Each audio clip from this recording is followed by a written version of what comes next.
Hello, everybody. Welcome to an unexpected podcast special in-person edition. I think I referred to it as a live edition last time. We're not live because you're not hearing this as I say it, but we are in person because there are actually three of us, technically four of us that are co-located.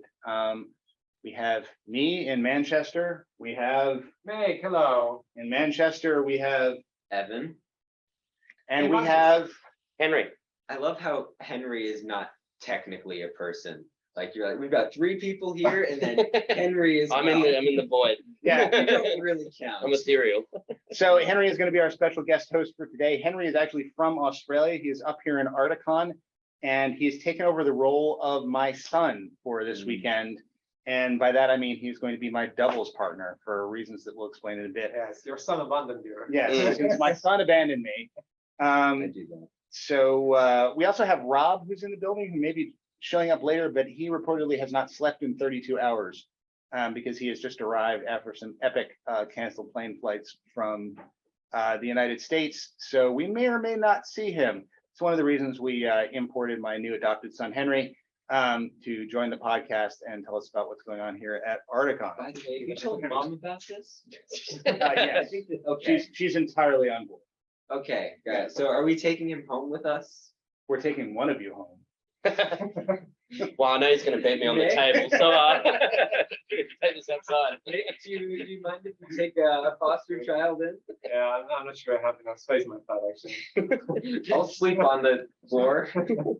So to let you know how we got here, we're gonna back up 24, well, actually, I guess 36 hours now, to the last chance Masters qualifier, where 18 of us showed up on a Wednesday, which is of course the traditional gaming day in the UK. Showed up on a Wednesday here in Manchester to try and secure 3 slots to the Masters at Ardacon, and we managed to get 2 of those 3 slots.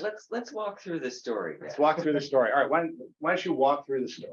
Well, we can all walk through our respective stories. Yeah. Our respective stories. Yeah. Okay, so It we'll. was a tournament, Dad. Let's Yeah, talk it was about a the tournament. So Shut we'll talk about the tournament. We were there. And yeah, I'm less eager to talk about my tournament performance than these other 2 were. I mean, I'm with you on that one. I played against him, so I'm not too eager to talk about it. Yeah. So yeah, so it was a 4-game tournament. I won 2, I lost 2, alas, and yeah, finished somewhere middle of the pack. Mick, however, I won 3 and I lost to Evan, who, however, yeah, Evan, I ended up winning 4 and coming first. So right. yeah, I had 3 incredibly nail biter games that could have really gone either way. But my dice ended up winning the day. So yeah, no, the game we had together was actually really cool. So yeah, that was super close, and like it was really like one of those games that you really come to a tournament for. Are you sure? Because last night Evan was telling me he Well. smashed you across the table. Well, no, that was You a lot of thought- other people smashed me up, but that's today. Let's not go there yet. Let's talk about yesterday. Let's talk about the glory days. The glory days. we did have an interesting moment in our game when you thought my Witch King had 2 might and I thought my Witch King had 1 might. So I made a play that seemed completely irrational to Yeah. you. I was completely confused why he did one thing, and so I did a different thing based on my thinking that he only had 1 mic, that he had 2 mic points. But in the end, we should have checked. Yeah, we definitely should have. You need proper record keeping. That's what Proper record that's what I've keeping, brought yes. to this Yeah. partnership. And That's right. According to my piece of paper, you had 2 mic points. According to my piece of paper, I had 1. Yeah.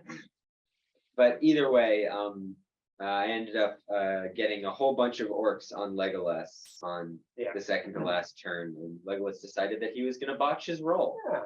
and then my orcs decided that they were just going to kill him. You know, as you do when you only have 2 guys. Yeah. You can't bank on the 2 dice. See, Yeah. that would have happened, but I know that he only had 1 point of might because the Legolas would have gone somewhere else rather than try to snipe Witch King's horse. Let's talk about the list, shall we? I realize we've been talking a whole lot about games. No one knows what the hell any of us are playing. Right. So I guess I'll go over my list first. So throughout the entirety of this event, I'm going to be taking the same thing, which is Filthy Angmar, which everybody loves. So it's got Gullivar, Witch King on horse with 14/3, and the crown, obviously, because I'm not an idiot. And then just a basic orc captain, no extra equipment, and then 2 specters, 2 puppy dogs in the form of wild lords, and then just a bunch of orcs in a banner, which gets me up to about 38 models, and I put 2 bows in there just because. And Just yeah, because bows. yeah, Yeah. better than no bows. Right. Solid list. Yeah, and Yeah. Gullivar's been flying around, killing a bunch of things, sometimes not killing a bunch of things, but it doesn't matter. Have you 'cause, lost Gulliver yet? Not yet. I have not had him die. He survives for a very long time. He can be hard to pin down and kill. Mhm. For sure. Yeah, defense and the ability to regain wounds. He's just a tank somehow. Shall I move on to what I took to Ardacon? Yeah. So I, as you may not know, I'm an Australian, so I was traveling in Europe for How probably could they I was going tell? to say, if they didn't know it, they know it now. Yeah, good point. So I've been traveling in Europe for about a month when I decided to come to Ardacon in Manchester. So I didn't have any dice, didn't have a tape measure, didn't have an army or anything. So I joined Team Poland, and one of the gentlemen there was. Obviously, you joined An Poland. honorary. They'll Right. take anyone. Yeah. By the way, I'm Polish and I haven't joined Poland. I wonder why. They didn't Wow. ask. There is a difference here. So yeah, I played in Ardacon in the last chance qualifiers. I played Boromir with the banner. Now, for those of you who might watch the Conquest Creations video, you know there was a bit of controversy about that. I once stated that the banner wasn't worth it. You should take a lance. I've seen the Wait a light minute, you were somewhat. that Wait, guy? wait, Yeah, I was that we guy. need to stop. Will We you need be to my stop. son Hold again? on. Hold on. Hold on. Derailing this entire podcast. All right, let's have the argument again on a walk- separate channel. Let's have me- the argument again. Walk me No. through- We're all about digressions here on an Unexpected podcast, and this is an excellent one. Make your case. Walk me through this incredibly twisted logic that got you in that particular position. Which, by the way, Okay. clearly you don't think that anymore, right? I hope. Just say I that. would say that the logic of it, if you're looking at it from a points point of view, is the banner. But my personal preference is still easily the lance. I would still take the lance. Yeah. And that's because I think Boromir Because you should rock. be killing 2 to 4 models a turn. Right. That's it. That's all he should be doing. Just getting the break point up, and then to be there around there at the end of the game to lock down a hero if need be, kill a hero who's low on resources, just get those troop kills up. That's what he does. So we're just gonna cut out this section. He never said anything on that. Yeah. Makes no sense, completely illogical. Moving on. Anyways. well, you've also got the Horn of Gondor. So I think there is a bit of an element of him being specified from that to be going into 2 models a turn already.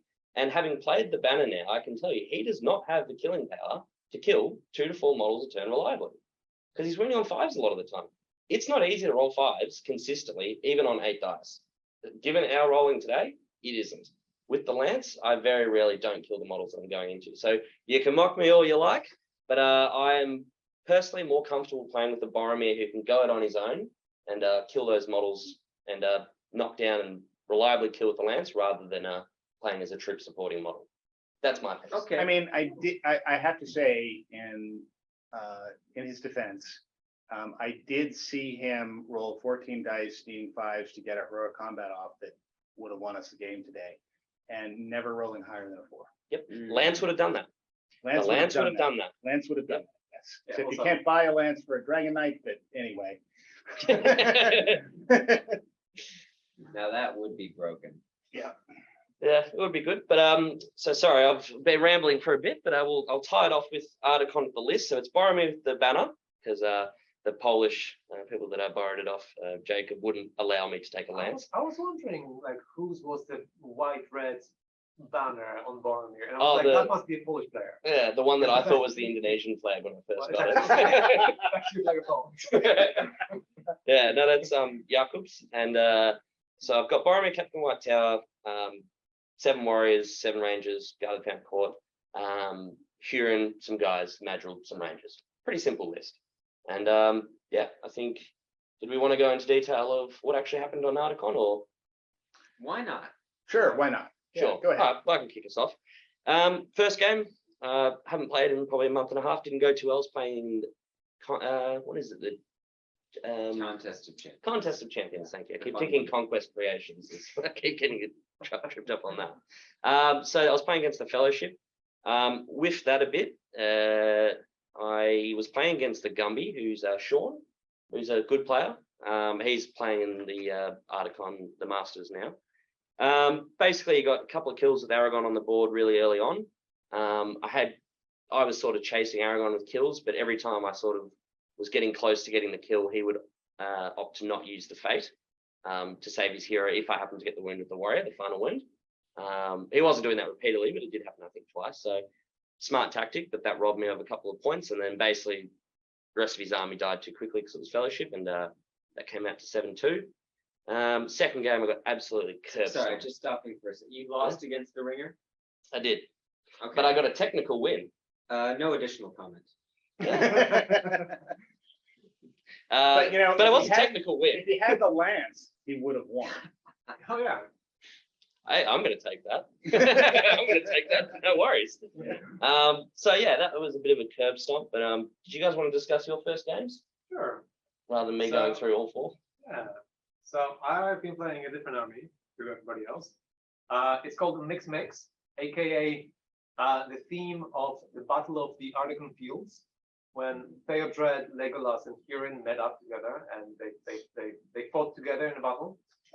Yeah, they're leading some elves, some Warriors of Minas Tirith, some Rangers of Gondor, and some Rohirrim. So there's about 40 models in total.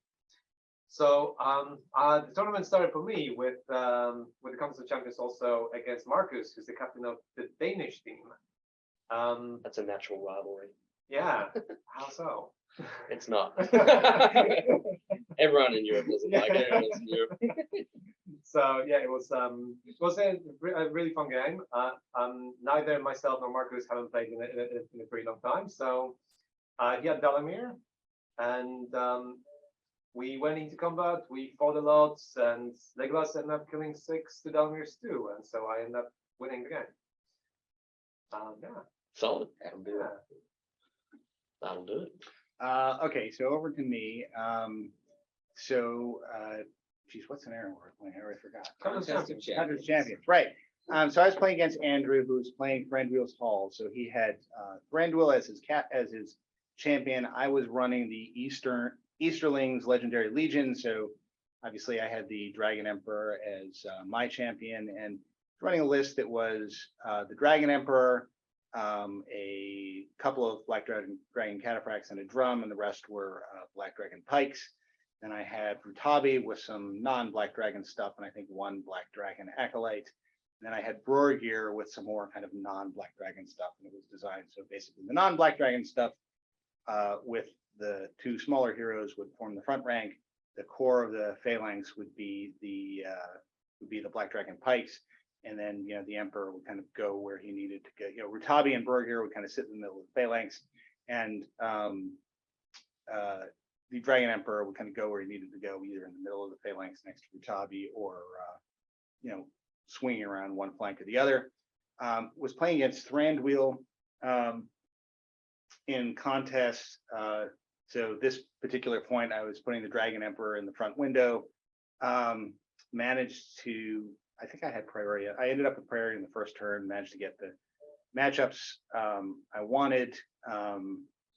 And pinned in, so Thranduil was fighting one person, with a couple pikes behind it, and the Dragon Emperor was kind of chewing through a couple of people a turn and racking up kills, slowly. I think he got up to 6 or 7 by the end of the game, and Thranduil just kind of mailed it in. He would win combats and then fail to wound, probably because he doesn't have a lance. That seemed to be his big problem, and was just unable to roll 5s.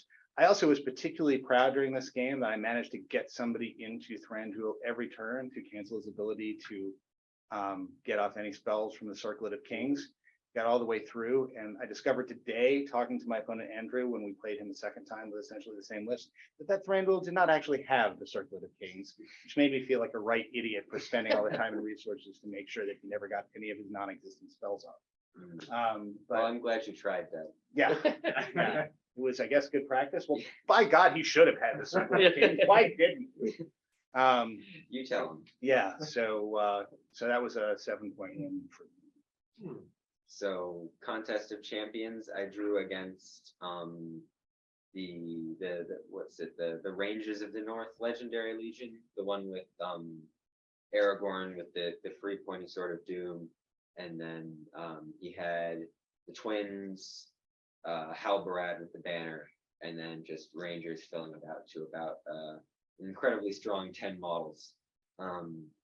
So in some ways it was a concerning game because he didn't have that many models for my Witch King to kill. On the other hand, I did have magic to shut down Aragorn, and I had a big scary bat thing. And it ended up he did not. I rolled extremely terribly on my casting test. I actually had to might up a couple of compels from a 3 to a 4, despite rolling like 2 or 3 dice. But he was very confident about rolling just a little bit lower than me on all of his resist tests, which ended up draining Aragorn's might and will stores quite effectively. And then Gullivar was able to get in and kill Aragorn, and from there it was a pretty clean mop up. The Witch King managed to grab 3 kills on the Rangers. The great part about the Rangers is that they are all heroes, so every time the Witch King got a kill on a Ranger, he would get a might point back. So I was just burning through might like crazy, and managed to break him as well. So ended up being, I believe it was a 9-0 win, because Gullivar killed Aragorn, not the Witch King. So it was a good start. Matthew, have we used our Blood and Glory special rule yet? I don't think you have succeeded in killing a hero. No, I got pretty close in dragon, that man. second game. Yeah, but- We'll talk about that. Yeah. It's very accusatory. Would this be the one where you rolled 14 dice and failed to get a single result higher than a 4? It may have been, I don't know. I thought you were good at rolling. No, I'm only good at rolling when it's 1 dice and I need to roll a 6. That's the scenario where it's Okay, got it. it's the cream on the cake. All right. And it's all in the wrist too. People really underestimate how much it's in the wrist when it yeah. comes to rolling. You need to show me some tips. Oh, no worries. We can go work on our wrist action. Anyways, Moving swiftly on. Game 2. Game 2. So game 2 of Ardacon, I played against, I think his name was Jim. Apologies if I've gotten your name wrong. Maybe Jim. my opponent was Tom in the first game. Tom Wag, I think. He's the gentleman with the beard who plays There's a Rangers. lot Yeah? of people with beards. That's but true. We yes. are at a Lord of the Rings tournament. The beards are almost mandatory. Yes. So in the second game, I played maybe Jim, and he had a last alliance list. He had a High Elf Captain and a Isildur with the ring and a Círdan. And the scenario was, I believe, capture and control, which is the one where you can flip the objectives.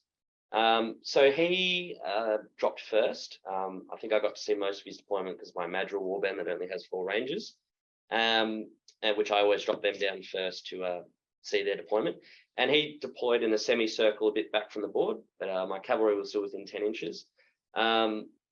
I wasn't committed to just charge in on the first turn because he had all his heroes in his back rank and I was able to block him in, but he won priority and I decided not to use the might frivolously to pull off a potentially risky charge. So I just moved up. He kept his formation largely the same.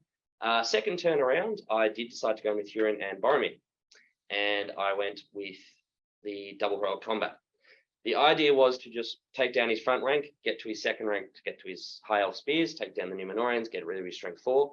And I was happy to burn a point of might on each of them just to sort of get some kills early on the board and maybe psych them out a little bit. Because at this point, I also was threatening the 2 side objectives and I had the middle one and my back one. So I thought even if I'm going a bit aggressive, I'm on the objectives, which is a big advantage. I lost track of the plan. Now, guys, I think you can understand, you would agree with me when I say that going into any game, if you're halfway through the game and the plan that you had when you started is still the one that you're on, you're doing bloody well. I lost sight of that and I went for another plan. My heroic I pulled off with Boromir and I went for the juicy high elf captain that was sitting behind his ranks because there was a gap. I should have just gone into the troops. I did that to horse the high elf captain, but was then behind his lines. Huron botched, as he did for the rest of the game, would eventually lose his horse.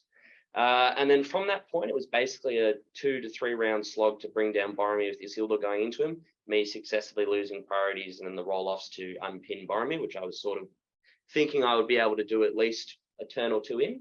And then once Boromir went down, because he was overexposed, the list fell apart, and I started to try to break myself because I was on all 5 of the objectives till basically the last 2 turns of the game. I was holding them off by shielding and then strategically feinting and stabbing in other areas to break myself. But I was 1 model short of breaking at one point. He took over the objectives, and then game ended, and I was unfortunately 12-0'd in that game. So I haven't had a 12-0 in a very long time, but that was a unfortunately rough round. But I will come out of it and say that I think that kicked me into gear and taught me a lesson and got my head straight in terms of how to play Boromir with the banner and focus. That's how you take the lance. Well, the lance would have killed the high elf captain, I think, on the first turn, but that wouldn't have saved him. And also, you wouldn't have had to fight 5 against the. The fight 5 didn't help me because he had the fight 6 at the back. Oh yes, they're king. So in that instance, maybe that might have helped because he had Isildur with the ring, so that just halved my fight anyways. The fight 7 didn't do anything. Yeah. So there you have it, folks. The lance is better than the banner. You heard it here first. We need Yes. to add like one of those A warnings, disclaimer. like the unexpected podcast is not endorsed. The opinions of Henry are Henry's own opinions, and are not necessarily the opinions. of I won't be the only one that comes up tonight. All right, so round 2, I was fighting Larry, who was fighting the attack on Lothlorien Legendary Legion. So we had the Dragon Emperor Legendary Legion against the attack on Lothlorien Legendary Legion from Defense of the North, and we were playing capturing control. So we basically kind of like set up in the front line, and he had kind of encased his force, a large chunk of his force kind of within some ruins. So it was going to be hard for him to get out. So I was like, all right, I'm just going to come forward and I'm going to punch him in the face, which I proceeded to do. And I had my master plan of coming up and taking a file of, because he was pretty wide. Yeah, it was a 50 model army. So my plan was to come up and take 1 file of pikemen and punch it into the 2 guys, and then trust to winning on the fight value and then chewing him apart. So I proceeded to execute this plan, kind of pushed him in, and then discovered during the course of the to wound rolls that followed that I had completely forgotten about the bonus this legion gets of when you outnumber an opponent, you get +1 to wound. As I proceeded to my fight 5 Black Dragons proceeded to lose to these fight value 2 fight 5 bannered Black Dragons proceeded to lose to these fight value 2 goblins all across the line and mowed me down. I lost like 6 or 7 figures on the first turn of the game to this. And then subsequently said, this was a time when I said, I need a new plan. This plan is not working. I did manage to kind of shift into gear and managed to withstand all his kind of invisible spider shenanigans. Took some damage to the Dragon Emperor, but managed to kind of get through and get stuff tied down. Ended up on a fight with a Black Dragon Cataphract charging a spider with 1 wound left on 1 objective at the end of the game. Lost that objective. And then my other cunning plan to get the 3rd objective, and hence the victory, was he had very carefully kind of boxed me out where I wasn't going to have enough move to get onto the last objective to take it, until I ran around behind one of his figures, charged it, and then fervently hoped to lose because I was in a position to be able to back up onto the objective. Moved in, and my Black Dragon, or I think it was a regular guy, proceeded to feint to get the fight value underneath. I can't remember if it was an orc. I think it was an orc. I know where this story is going. Yeah, and proceeds to roll a 6. Of course, the one time you don't want a 6 is the time that you get it. But I said, aha, I have a banner. I will roll this again. And I rolled another 6. So the one time in my life I have ever tried to use a banner to roll less than what I got, I failed miserably. So I thought you were going to say that you stabbed yourself and killed yourself. no. I was definitely feigning. That's a That wasn't the problem. The problem was I proceeded to win the combat despite my best efforts to do otherwise. So I think that ended up being like a 4-6. It was one of those games where, you know, depending on how those two came out, somebody was going to be 6-4 to the other person, and I lost that one. So, but all right, go ahead, Nick. So in my second game, also capturing control, I was up against Nick, who was playing bears, and bears are already we've seen I think 3 bears lists across the qualifier and the masters so far. They seem to be like a audience choice to win everything. They seem to be the most fun list out there. Essentially, there were 14 models, so the 2 bears and like 12 earnings. So I outnumbered my opponent very heavily at the start, but as soon as the battle started, I essentially, well, my troops were being eaten by bears left, right, and center. So I managed to kill some bear earnings. I managed to control all the objectives, and I was basically hoping that the game would end on turn 1 after he breaks, because every additional turn would mean the bears would just destroy me completely.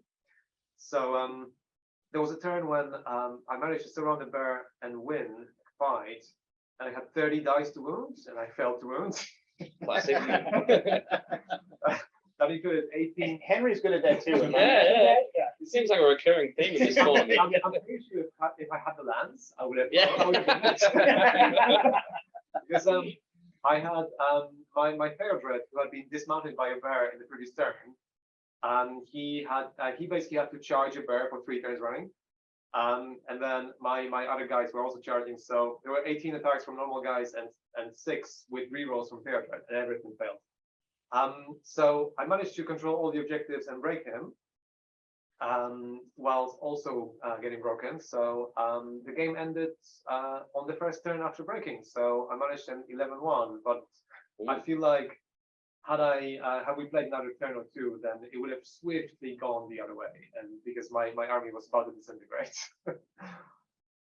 All right, so my game 2, I was drawn on table 1, which, by the way, my first random draw was also on table 1. Keep this table 1 stuff in mind.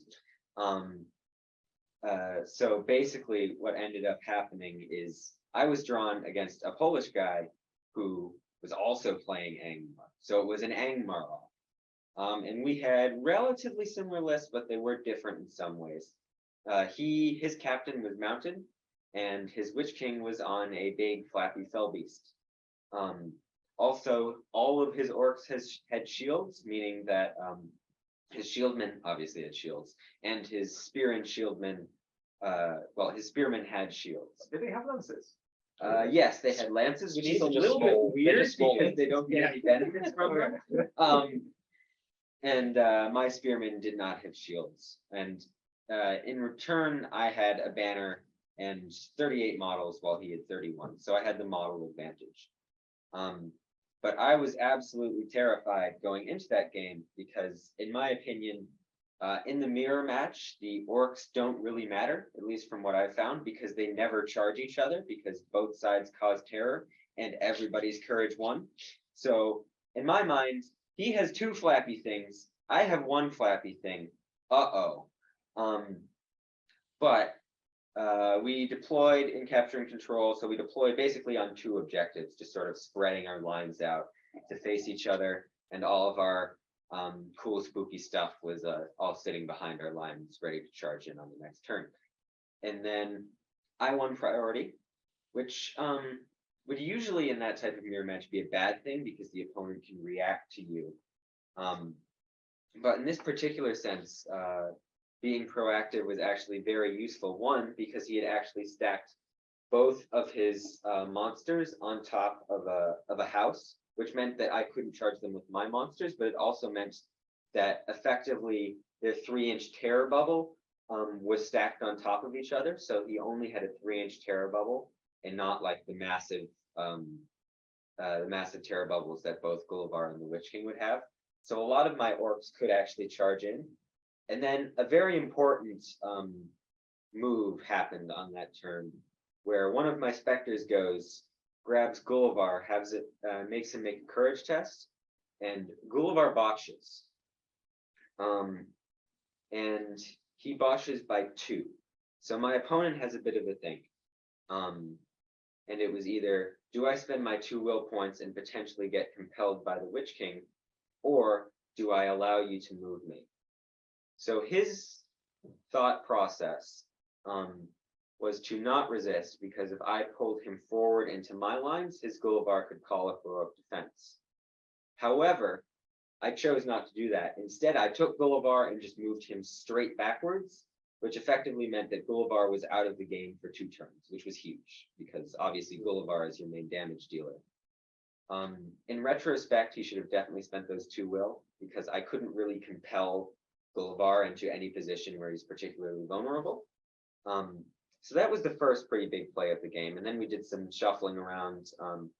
I was very much ahead on kills because I had Witch King on horse and a Gullivar charging in and killing stuff, while his Witch King was just kind of skirting around the outskirts, trying to stay away from Gullivar so he doesn't get charged and killed.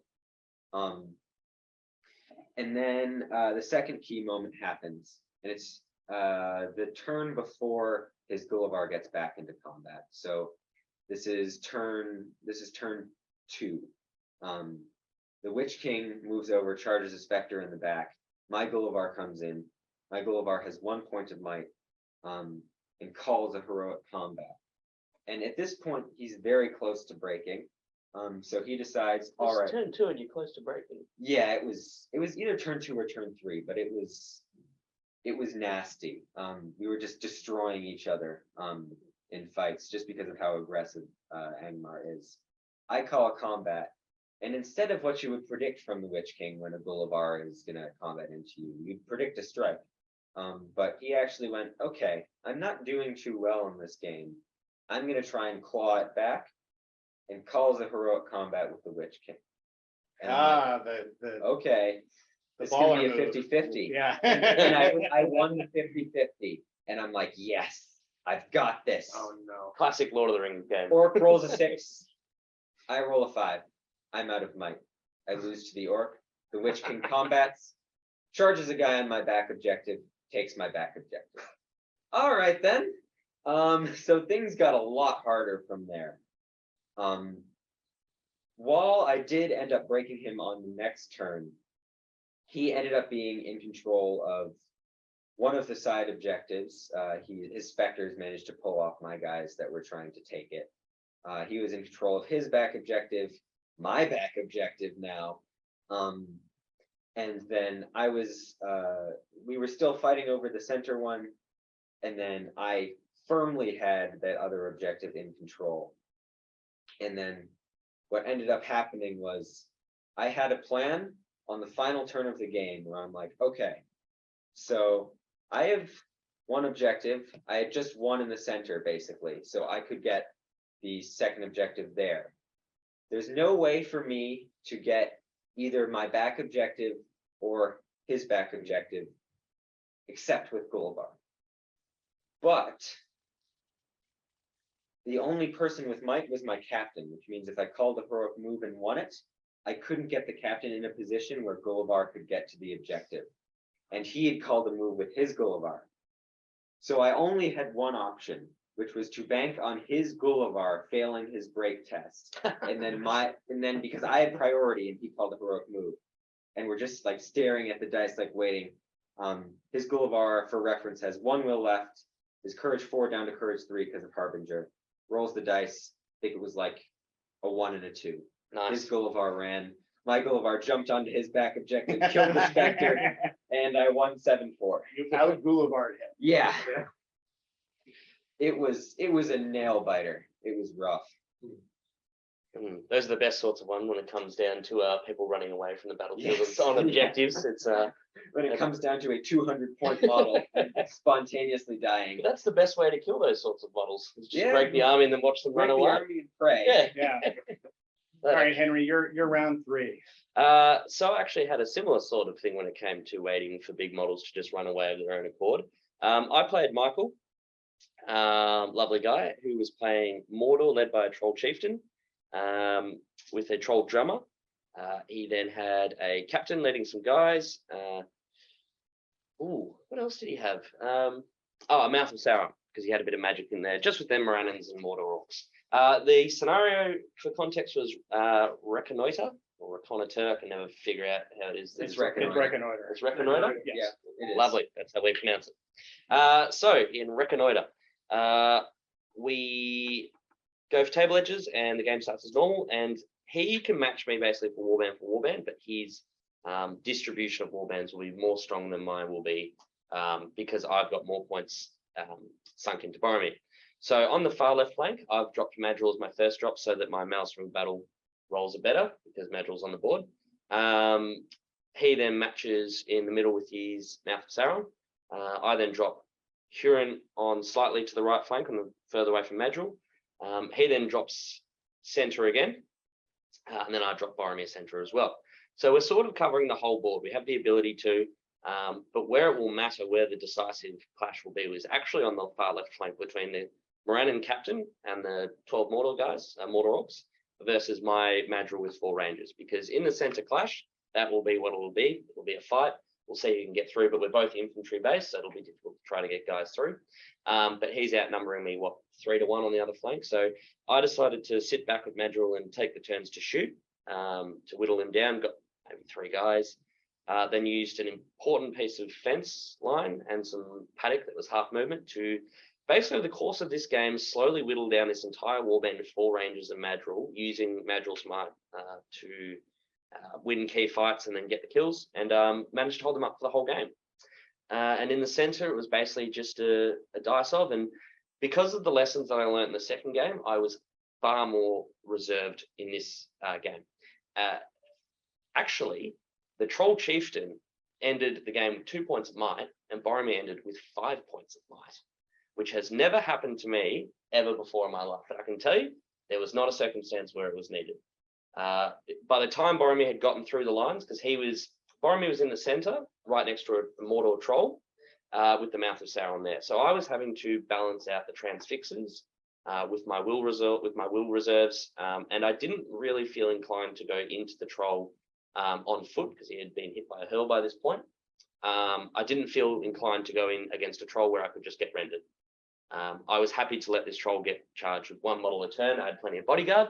I didn't mind tying this thing up whilst Huron was on the other flank, tying up the Troll Chieftain in a similar fashion, and I was slowly killing his models far quicker than he was killing mine.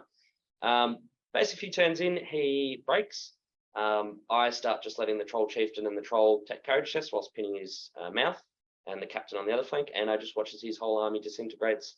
And when the game ended, I think on the first or second turn after break, I was 1 turn away from getting 3 guys off the board edge. So, in fact, it was the first turn that it rolled a 1 or 2. So that one ended up, I think, it might have been a 2-0, or maybe a little bit more than that. But neither of us got anybody off the board edges, but I certainly got break. And I think leader kills might have been a bit more. That would be 5. Yeah, I think it might have been around there. Yeah, one of the trolls ran away at least. So yeah, that was how that one ended up, and that sort of restored my confidence a bit. Michael was a lovely guy and a great person to play against, and sort of was starting to get my groove a little bit more in terms of my subtlety of the movements, just my deployment, and just my game style in general. Got my confidence back. So my game 3, I played against Ben, who proceeded to hit me in the face with a 2x4. So we were again playing Reconnoiter, and he had a list consisting of a Witch King on horse, a orc captain who was running around there, and then I think Razdouche or whatever the new hero The is. elf guy? Yeah, the guy that hates elves but can bring bats. And he had a bat in his list. And he also had Grishnak with a warband. So I think there were like 40 orcs. So he outnumbered me, and he did exactly the right thing he should have done for Reconnoiter, which is basically deploy like warband on the left, warband on the center left, warband on the center right, and warband on the right, and just kind of proceed to walk across the board. So, I had two choices here. I could either try and just gang up the way I usually fight in a narrow phalanx, try and punch my way through, and then kind of run off the board and let him, basically try and break him and kill his leader and get some guys off to limit the number of points he got off and take it by points, or I could try and spread out to try and meet him and stop him. I chose the latter plan. It was the wrong plan. And I don't think it's a plan I'm going to execute again with the Easterlings. I was able to kind of spread out and check him off and hold it. And we were kind of doing this cagey stuff in the middle, but in order to do that, I had to put the Dragon Emperor in the front line. And he was trying to draw me out with the Witch King. I was trying to tremor the Witch King off of his mount and drain his will. He finally gets a compel off on a 4 against the Dragon Emperor to bring him forward 3 inches, where he has Grishnak and somebody else waiting, and then can charge in with the Witch King. And I said, it's a 4. I'm going to have to endure this for a few more turns. I can get away with the magic resistance and 1 die. But I've still got, I think I had 2 might at that point with the Dragon Emperor. And of course, I roll a 3 on the resistance to magic check and a 1 with the resist die roll. So I get pulled out. The bat. Can you not might resist magic? No, you cannot. That's an interesting I did not distinction. know I've that. never Wait, noted that. Wait, before. hold on. No, You can might fortify spirit, right? I don't think you can. Doesn't That's it why I just have to say that you roll get the an dice extra separately. die? No, Oh, the they reason roll. you roll the dice separately is Oh, if you God, roll did I a lose 6. this? No, I am like 99% certain that you cannot might resist. I'm 99% certain you can. I'm on Evan's side. Yeah.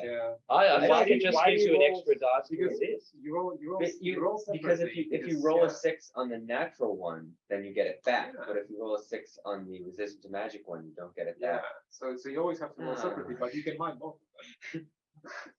Experience live, a man having a mental breakdown. Okay, all Moving right. on.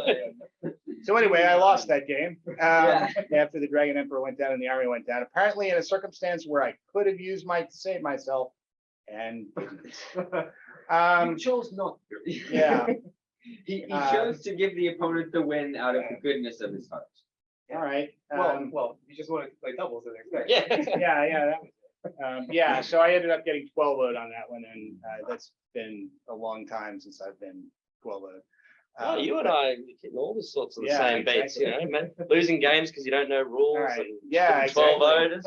So Happy partnership. Shalmik and I talk at the same time. Well, no, like I was about to say that history is written by the winners, and so I'm gonna let Evan talk about Okay. it first, and then, So and then I'm gonna see I how much played is against- true and how much is false. So I played against this weird guy, Mick. He was like huge jerk. He was so unpleasant to play against. The And like worst. honestly, it was the worst game. Yeah. I think it's the worst game I've played ever in my entire life. It was horrible. He was nasty. I think I'm just about to start So- dying. In Reconnoiter, Yeah, you're the one who. so You're not the one who just we realized both- that he lost the Voluntarily game, lost the and game. yeah, that's right. Voluntarily lost the game because Well, he had a wrong conception of how might work. well, I sort of lost the game because I had a wrong conception of how many microphones there were left on the mobile. Yeah. So we both deployed pretty spread out. He had like 2 more models than me. So we were Precisely. roughly even. So I had 1 warband on the left side. He had a bunch of elves and stuff on the left side as well. This is my left, by the way, because I won, so I get to dictate that. And then I deployed all of my fancy boys on the right with the Witch King and Gullivar, and actually the captain wandered over to the right side as well. So all of my heroes were over there, and my other warband was just kind of chilling. And I played very cagey with Gullivar on the first couple of Very turns. cagey. 29.5 inches from Legolas every single Every turn. single turn. Yeah, I did not wish to be shot, and I was not shot. No. And then at one point, I think it was when you had won priority, I went for a big march push on the right side, just push forward, managed to, I think it was, I spectered a guy forward or I compelled, one of those two. Yes, I basically made a major mistake in this game by not sniping the second set Spectre, which I then figured out that it probably cost me the game. Yes, that Spectre did a lot later on. Spectre did that. Yes. And the Gullivar went in and started beating up a couple of guys. He wasn't killing a ton, but you know, he was doing some damage. You were doing okay in your shooting. You were getting a couple of kills, not a ton. I was pushing forward on the left. You were kind of playing a bit more cagely back there, just trying to prevent me from getting off the edge. And then I think it was probably a mistake, but it was sort of hard to prevent. I left the center wide open, so you just started pushing your cavalry right through there. And then that's when the Spectre came in. yeah, and then I had to figure. So one rider of Rohan just had the absolute worst luck, and I think got spectered like once or twice, and just could not move forward at all. That rider of Rohan was pretty much in the middle of the board, then got spectered back 10 inches. The next turn went forward 10 inches to then get spectered back 10 inches. Yes. So effectively, and also since sort of because of how the priorities worked, I kind of end up going back, then not really regaining enough, then going back again. And it was almost like you were kind of taking away like 20 or 30 inches from my cap. Yeah. With this one Spectre. Yeah. And so he also tried to push another rider of Rohan through, who unfortunately also got spectered, I'm fairly sure. Yeah. And then he was out of it. Yes, this one Spectre actually. Your final chance was getting Legolas off. And there was a situation where, well, first off, boring stuff. We fought for a bit. He was doing, I'd say, a bit more damage to me than I was to him. So you were much closer to breaking me than I was. Yeah, I was like 7 miles away from breaking. Yeah. Theodred got eaten by Gullivar. And on a very pivotal turn, Legolas had already moved. The Witch King and a guy had charged into one random Rohan warrior, just sort of pretty far away from Legolas. I'd say like 14, 15 inches away. And Gullivar and a bunch of guys had just charged in on a mightless Huron as well. So I had a couple options. I could have called a combat with Gullivar to try and hunt down Legolas, but if I lost priority, then there's nothing I could do because Gullivar only had one might left, and that would have been the might on the heroic combat. What Mick thought I was going to do, because I had two might, he thought I had two might with the Witch King, was call a combat with the Witch King, move him in range of Legolas, only against one warrior of Rohan, and then and call a heroic move, which Legolas could not counter because Legolas was out of might. But I'm like, oh God, I have one might left. I can't stop Legolas. I have to hope for priority next turn. So I just won the combat with the Witch King. I had a might point remaining, and I decided to go big with Gullivar. I combated off of Huron, and then got within 12 inches of the board edge. And then next turn, I lost priority, which was pretty big. But the Witch King did have a might point left, so he called a move, called a compel on Legolas, got that 6, and Legolas was unable to resist with his 2 will, pulled him over, surrounded him with like 6 orcs or something like that. But Gullivar got pinned before he could go off the board edge. Yes. So, however, just before that happened, the reason why Legolas was even like in range of all that stuff happening was because I decided to move 5 in order to shoot the horse from your Witch King, so that you're not going to be able to hurry combat and get closer to Legolas. Legolas, which you were never going to do. I mean, because you did. Yeah. So had I then realized that you didn't have the mic, I would have just like walked 5 extra and gotten myself safely out. Yeah. So what you're saying is I lost the game because I had a misconception about the rules, and you lost the game because you can't count. Precisely. Well, I think by technicality, although I'm pretty sure you had 2 mic points, and I think you miscounted. Controversial. But Legolas ended up fluffing that combat against the 6 orcs, and then And just they got died. absolutely smacked. Yeah. And killed. Yeah. And then we played one more turn where I managed to And win Gulliver priority. won. Gulliver went flappy flap off Yeah. the board edge, so I got 1 off. He got 0 off, and then the rest of my guys just ran Yeah. because you were decently close to breaking it. I think you were like 4 or 5 Yeah. off. I think generally, had it not been for the 1 Spectre, my 2 Radius of Rohan would have run off, and I probably would have won. This is why you shoot out the specters, Nick. I showed the other Spectre, but not this one. But yeah, it was super close and a super fun game. So Yeah. well done. We on to round 4. Yeah, I think we're on to round 4. Final round. So yes, the final round. Scenario was destroy the supplies. Is that right? Yes. Yeah. So in this game, it featured another Bayawning list, fan favorite, as said earlier. I was playing against, I think it might have been another Jim actually, a Swedish fellow. Sorry, again, maybe Jim. It's the second person. I think I've actually may have played against 2 Jims, but anyway. He was playing the Bayonings, the little one, what's his name? Grimbjorn. Grimbjorn, that's it, and then the big one. Wouldn't call him little. He's littler than the big one, though. Isn't that much less threatening, though? Be quiet, Grim Matt. Yeah. Oh, so you mean more threatening? So destroy the supplies. So I'll just lay out the scene for those of you who perhaps don't know the scenario for whatever reason. It's 3 objectives evenly placed 12 inches from your back board edge. And then the opponent has the same. Those are your supplies. The idea is to keep yours safe whilst destroying theirs. Model has to stay in base contact with it at the end of the turn to burn it. So obviously I was at an advantage at the start of the game playing against such a low numbers army. And I actually have quite a few bows in my list. I have 11 bows plus Madrils.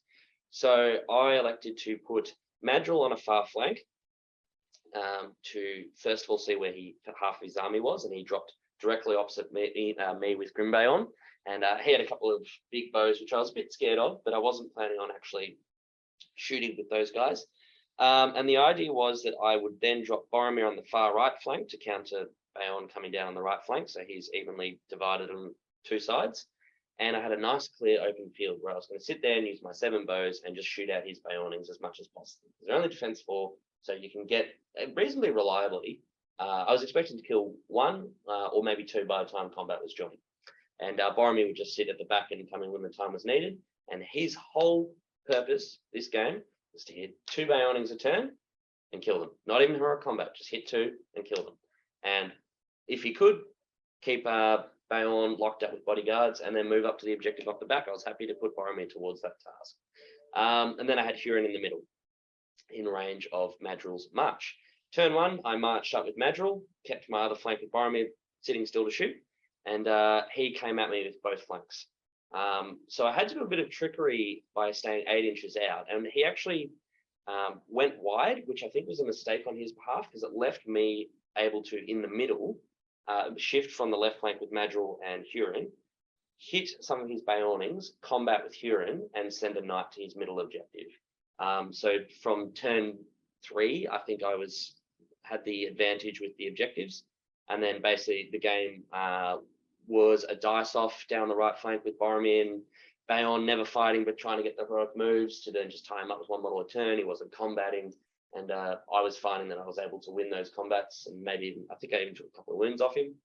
I just locked down the objectives, broke his army, and then tied up Grimbayon and Bayon for the rest of the game. Burnt all his objectives, and I think I came away from that one with didn't get leader kill, got the break, didn't lose any objectives, and I kept a banner and burnt all of his objectives. I don't know what those points would be.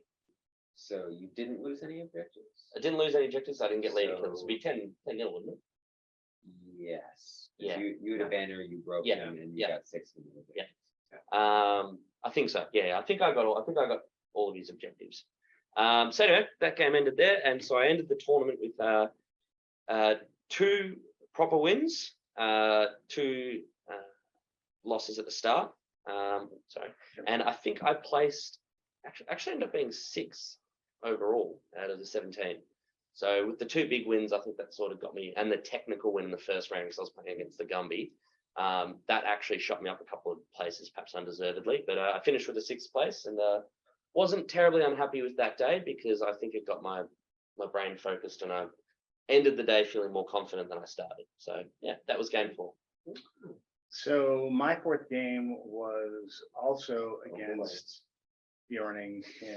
You're on the table next to me, weren't you? Yeah, I was on the table next to you. And Did you have as much fun as I did? yeah, I did. So this was, so this was my 32 figure army with cavalry and a drum against his, 14 figure army, 2 of which were bears. So I went into this deciding I was just going to lead his bears on a merry chase. Because, with the drum, my foot moved faster than his bears. So I had no intention of fighting any bears at any point during during this game, unless I had to screen it off from something else. I think he had a bear and some guys in the center, a bear and some guys on the left, and then he just had some guys over on the right. So I'm like, okay, I'm gonna start on the right. So he sends his bears up the middle. I send one guy out. He turns into a bear. He runs forward. He's running forward towards my objective. And I send one guy, kind of like over to the, and then most of my army starts to move, forward and to the right. But, and I left some, kind of corps of guys back so that a couple of branding Bjornings wouldn't be enough to take my objectives. So he sends Bjorn like straight down the middle. I take a guy, I move him, kind of 8 inches over to the left. So Bjorn's the only one Bjorn can charge. So Bjorn's going to get sucked over to the left, where he's also with Grimbjorn, and we get 2 bears on one side of the board, and the rest of my army is wreaking havoc on the other side. My opponent Nick comes up with a brilliant strategy to deal with this plan. He transforms Bjorn from a bear back into a human. Wait, he transformed from the bear back to a into man. human, so that he is no longer being sucked off by that guy, and he runs in the opposite direction to the right to try and intercept me, and stands next to a building.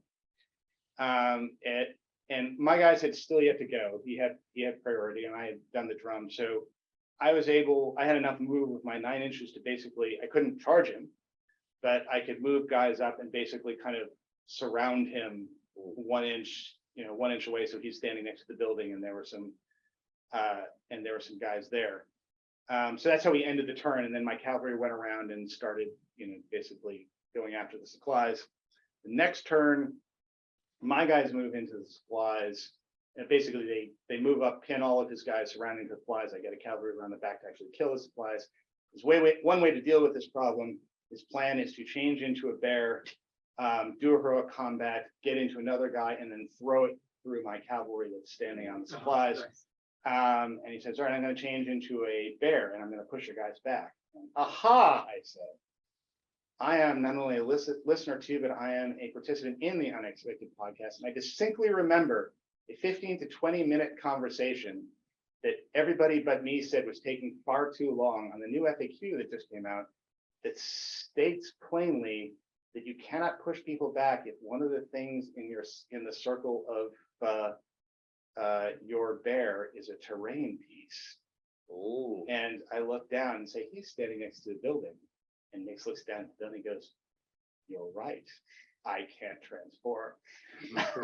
So everybody who suffered through that 15-minute discussion we had on Bjorn not being able to transform if there's a terrain piece in his circle, and he was otherwise hemmed in by figures and not being able to push them back, there was a point to it. It actually helped me win a game. I'm pretty sure that's incorrect, though. No, it's Oh, here we go. You see the rules writer. yeah. So I think what Jay is talking about is a different situation. Okay. This is a situation where you were hemmed in. One of the things you were hemmed in by is a terrain piece.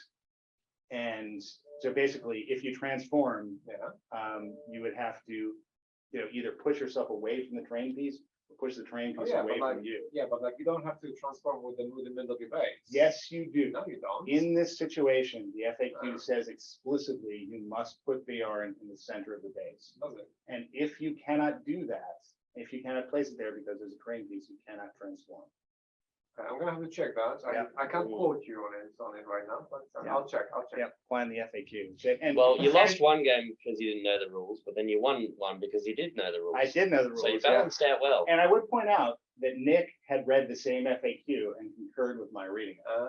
There was no dispute between us about it. So he did do the heroic combat. He did kind of break out of his encirclement, but he could not do it in bear form. He could not do it. So, and the rest of the game kind of proceeded as you expect it would when a 32 figure army plays destroy the supplies against a 14 figure army where bears were led on merry chases, and occasionally I had Borgir running around with fury up, so occasionally he would tell one of the guards, and he would shout for the emperor and go jump in front of the bear and become a bear's chew toy for a turn to tie up the bear. But Nice. so that ended that. So I got his supplies. He didn't get mine. He did actually manage to 12? get no, because I didn't do any damage to Beorn. And he, I think, got a point because he managed to do one wound to the Emperor before the Emperor kind of. At one point, he got, I think, Grimbeorn into the Emperor and got one wound, and the Emperor left after that. But yeah, so that was, I think it was a 9-1. It was a fun game. Nice. Hey, you mean you won 9? I won. You said 9-1 to Nick. Oh, I'm sorry. Yes, no, it's not a 9-1. I prevailed over Nick. 9-1. So my final game, I was playing against a Last Alliance list with Isildur mounted, Círdan, an elf captain, and I believe 30 models in total. So just high elves. I think there were like 4 Rivendell knights, some warriors of Numenor, and some high elves. I know that list. Yeah, so that was. I played it before. It's not fun. It's not fun. That was run by Neil. He's a really nice guy, and yeah, we had essentially because he had Círdan, I basically abandoned all of my shooting from the start of the game. I just pushed forward with everything, and we got into fighting. I was trying to get into fighting as soon as possible because I really needed to use my numerical advantage here, and everything was going really well for me. Except I was just not able to grab any supplies. So I managed to break Neil eventually, and what was happening was that he would plonk a single elf on top of 2 of his supplies. The third one was in the forest and kind of inaccessible to me because my nearby warriors didn't have wooden creature. But the 2 supplies I was really trying to get to, they were both just being defended essentially by like 1 or 2 elves. And one of them was always just standing directly on it. And after being broken, he would pass his courage test. He would then stand there. He would be surrounded. He would shield, and he would force everybody to back away. Or whenever I win combat, I just wouldn't kill. And so it was a really frustrating moment of just trying to kill these 2 elves forever. And then suddenly there was a realization of, if I actually kill any, like if I kill someone that I don't want to kill, other than these 2 elves, then the game is going to end because I'm going to quarter him. So we essentially got to the situation where his Isildur was causing major damage, almost breaking me, but my guys weren't really able to do very much other than just like try to shield against a few warriors, try to like not reduce them to 25% before actually taking any of the supplies. So he had a banner. So for a very long time, it was a 2-2. Then I luckily managed to get rid of the banner. So I brought it into 2-0. And I was just constantly trying to score the additional VPs because I was conscious that being on three wins and a loss will mean that there will be 3 players on 3 wins and a loss and 1 player on 4 wins, and only top 3 qualify. So I was worried that the 2 VPs from that game are not going to be sufficient. So in the end, he denied me all possible VPs. And so I was convinced I was going to finish 4th in the tournament. The game ended up on being 2-0. And when they announced the final scoring, I actually managed to win in third by 1 victory point, and actually qualified on Masters. Yeah. With 22 victory points over 21 of the person who finished fourth. Yeah, Who finished fourth? we'll talk about Well, it. the person who Um, ever managed yeah. Slight That's spoilers how the there. team works. So, yeah, I give Mick all the privileges. I throw them down to your level. Anyways, so I was paired against Larry, who I believe is the same guy you played. Larry of the evil bats and spiders. He's also from Holland, but yes, of the evil bats and spiders. Are you So- insinuating that's yet a third reason he is evil? or- Well, I was just saying, I mean, generally, if you hear evil bats and spiders, you think of Australia. Oh, that's fair. So, Yes. I was just trying to clear any confusion. So, starting off the game, it was, what's it called? Destroy the supplies. And he had 50 models and I had 38. And he had 3 spiders and 2 bats. So I was already a little terrified because all I had was 1 Flappy Gullivar, and that's basically it. So I had to come up with some sort of solution. And my solution was to run forward, cross my fingers, and hope for the best.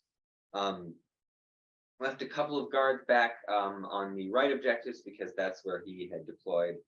All of his creepy crawly things was on my right side.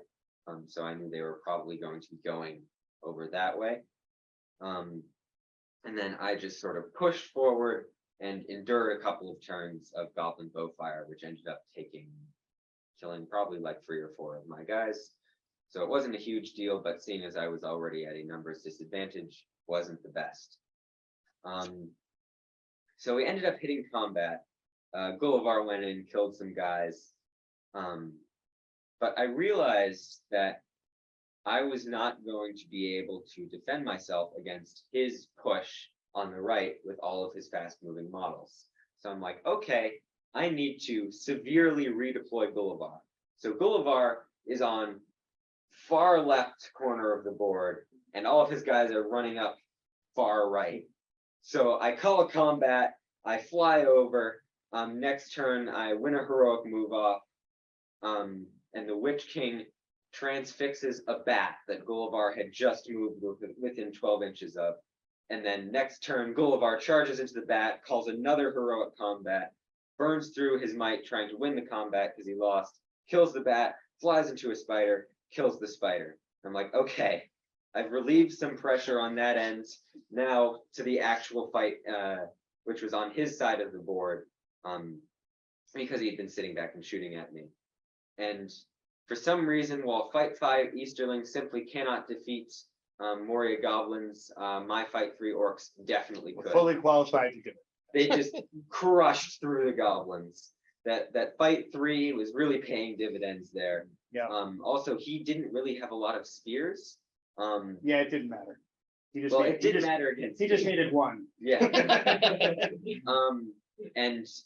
Yeah, I was basically fighting against a very weak front line of Goblin Bowmen with a bunch of Orc Shieldmen, cut through them. There were a couple of close calls where if he had won a heroic move off, he might have gotten both the bat and the spider in on the Witch King, and that would have been very bad news bears. But luckily I managed to win a couple of move roll-offs. My specters were doing spectery things. One of them pulled a spider back when it was my priority, so the spider was just like losing a bunch of, and then Ooh, shame. yeah, and then near the end of the game there was a bat lurking around, but when I had priority, despite the bat having Drew's Hag's courage value, I managed to specter that bat away, and then it wasn't a problem anymore. So basically what ended up happening is I just sort of crushed through his army. Gullivar was able to defend my right side enough that he couldn't get any objectives. So I ended up breaking him. And then on the last turn of the game, I managed to do some finagling to pin a couple of his guys and then just slide my orc onto one of his supplies and destroy that supply. So I ended up winning 4-0. And I'm sorry, Larry, but him getting 0 victory points meant that he was 1 victory point behind Mick. To be fair, you won 5-0 against me, so it was only fair that you wouldn't give him any Nick, victory points if you didn't give me any Nick, victory points. what he's saying is, not only did he win the tournament for himself, he also won it for you. Yes.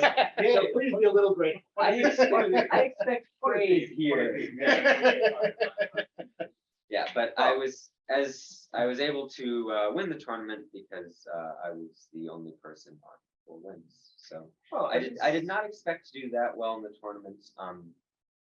Throughout that game specifically, I must admit, rolling very well. I was winning a lot of heroic move-offs. I won a couple of key priority rolls. You knew the That really helped rules. me out. I did know the rules. That was very helpful. You counted mine correctly. Yeah. Or perhaps I'm not. trying. Who knows? Maybe I did. And obviously my game against you was really close, and my game 2 was also really close. So it was a really tough tournament, but it was a whole lot of fun. And 2 of the Unexpected Podcast members managed to Yay. qualify. And one didn't. Which, was even more fun given that this Unexpected Podcast member was also my doubles partner. So I was left without a doubles partner. Fortunately, at the end of the tournament, Henry comes walking up to Sam and James and says, my doubles partner came in second. Is there Hang another on a doubles minute. partner?" Hang on a minute. Why am I all despondent and feeble? You seem kind of despondent. Your at the shoulders time. were hunched, your hands were together, and you were just saying, very funny. Please, may I I have was a just doubles tugging partner, on sir?" James's shirt. At which point I said, I can be a doubles partner. And he turned, he looked at me, his eyes went wide, and he The said, little hearts appeared in his Yeah, eyes. he I said, said, Dad. and so a new partnership was born. So so we came to the doubles tournament the next day, and Henry and I formed a team left at the altar, and went forward in doubles, while Evan and Nick went forward in the Masters. So we going through day 2. Yeah, so this is the day we are currently on. So you won't be getting the end of Masters until I assume whenever we record our next podcast. So why don't we go in reverse order? So we start with Evan, and we start with Nick, and then Henry and I can talk, and we can pretend that people actually care what we did in doubles. as opposed Well, to they Masters. don't. So Can I just We'll quickly try and talk offer? quickly. Can I just quickly offer my apologies to Neil, by the way? It wasn't Jim that I played in my second game. It was Neil. So sorry, Neil. You're a great opponent. Yeah. And can I apologize to Jim, whoever you are, that you're now just getting completely edited out of this podcast. Sorry. But no, about that. the fourth guy might have been Jim. So there's still a Jim in contention. All right. So for- Jim, you may or may not be getting edited out of this podcast. Sorry about it, one way or the other. all right. So we had a crazy pairing round 1. I had never played this guy before. We played again. So Mick and I drew round 1 into the death. And Mick, would you like to describe this game? Yeah, I wish I had a trivia sheet with me. Or something else, Or, maybe? or a banner. Or a banner, yes. Well, Lance? Because it was to the death. I had a banner. if you Oh, didn't. a Lance would have helped. Yeah. Yeah, well, essentially, it was to the death, as Evan says. He had a banner, I didn't. He hid, I tried to kill him, and I didn't. And that's pretty much how it went. 2 hours later, neither of us was. There were prepared. like a very convenient. There was a very convenient set of Yes. terrain with. It was one house. It was a house Yeah, and then a there's house fence, and like a fence and a field and another fence. and it was yeah. just this big divider across Yeah. the board. And basically, when he'd go one way, I would go the other way. And then he made a bit of progress, and you did do some damage with shooting. Yeah, it wasn't enough. But I learned from my mistakes from day 1, and I actually shot both specters as soon as Yes. I could. Which actually I thought it significantly helped me not having my models running around and dying randomly. Yeah. But in the end that wasn't sufficient, and time just ran out, and yeah, you were probably still like 10 models from breaking, something like that. So it was just never gonna happen. Yes. And by the way, I tried not to slow play you. I hope. Yeah, it's fine. I Oh, played. we the have a reason- fun slow play story. We'll get to that. You did the funny slow play. Yeah, no, I thought it was like a completely fair game. I was like, well, the only way for you to really win is if you stay back with your banner. Because like if you were to actually go forward and start engaging, Chances are you break. yeah, like I have 15 balls, I have 8 throwing spears, Yeah. I outnumber you, like I would probably break your And banner. yeah, and it's Masters, so it's not a risk I really want to take. Yeah, so it's fine. So ended up being a 2-0 win to me, and Mick swears he will beat me one day. Yeah, well, my time has passed. I've passed. the You're an torch. old man. That's okay. Maybe someday you'll beat me. Yes. My time has passed farther. Okay, so why don't we talk since both of you have now had your say. Oh, yeah. Just gonna interrupt here. You are leaning in front of Mick's beautiful face. Oh, I am. All right. Sorry, Nick. Oh, no, because you were about to start speaking. All right. We don't want all the women to start complaining, so I'll back up. All right. So round one, Henry and I played against Jake and Alex. Good, you've got the names there. I've got We won't the be names getting here, anybody else wrong. Yeah, and we were playing double scenario 6, which is the duel of wits scenario, which for those who are unfamiliar with the double scenario, and there may be a few of you out there, is one where your teams start basically on opposite quarters of the battlefield, but not within 12 inches of the center of the battlefield. Your opponent's teams start on kind of the opposite quarters. So in this case, looking from my perspective, I was starting in the lower left. Henry was starting in the upper right, and our opponents were starting in the upper left and the lower right. They brought an army that was equal parts Mordor with, I think, with Shagrat. I can go over that bit if you Yeah, want. sure. Shagrat on foot, Kadush, and a mounted ring wraith with the baseline. Do you mind if you say that shaman's name again, please? Kadush? Kadush. Kadush. And Yeah. I Oh, whatever. prefer It's Kadush. slight- It's Australia. Kadush. They don't pronounce R's. Kadush. Uh, Come on, that's much better. And on the other side, it was an Uruk-hai list that had, I think, Lurtz and Shagrat and some Warg Riders and a whole bunch of Uruk-hai pikes and other Pretty simple types of list. Uruk-hai. Yeah, it was I'll be honest. pretty simple list. And the board was kind of strange because it was one of those Gilead ruin boards, and the way it was kind of set up, it almost created like it created like a cage match in the center of There's the a board. courtyard in the middle. Yeah, there's a courtyard in the middle that was essentially where the area, the 12. Anyway, for this scenario to work, what you do is each person secretly picks one hero from the other side in either army, and that is their target. And then at the end of the game, you do a big reveal where you reveal who you picked. And if you kill the guy that you picked, you get points. And if they manage to keep that hero alive and he is within 6 inches of the middle of the board, they get points. So the idea here is to try and kill your targeted heroes and try and get the heroes that are targets to the center of the board. But you don't know who they've targeted. You don't know who they are. It almost becomes in the later end of the game just to get all your heroes within 6 inches of the center of the board. Right, that's what you're trying to do. Yeah. And then you're trying to kill one hero and the other guy's trying to kill the other hero, and you don't know how you're coordinating. So anyway, basically there was this kind of box in the middle of the board that had 4 entrances, one in the north, one in the south, one in the east, one in the west.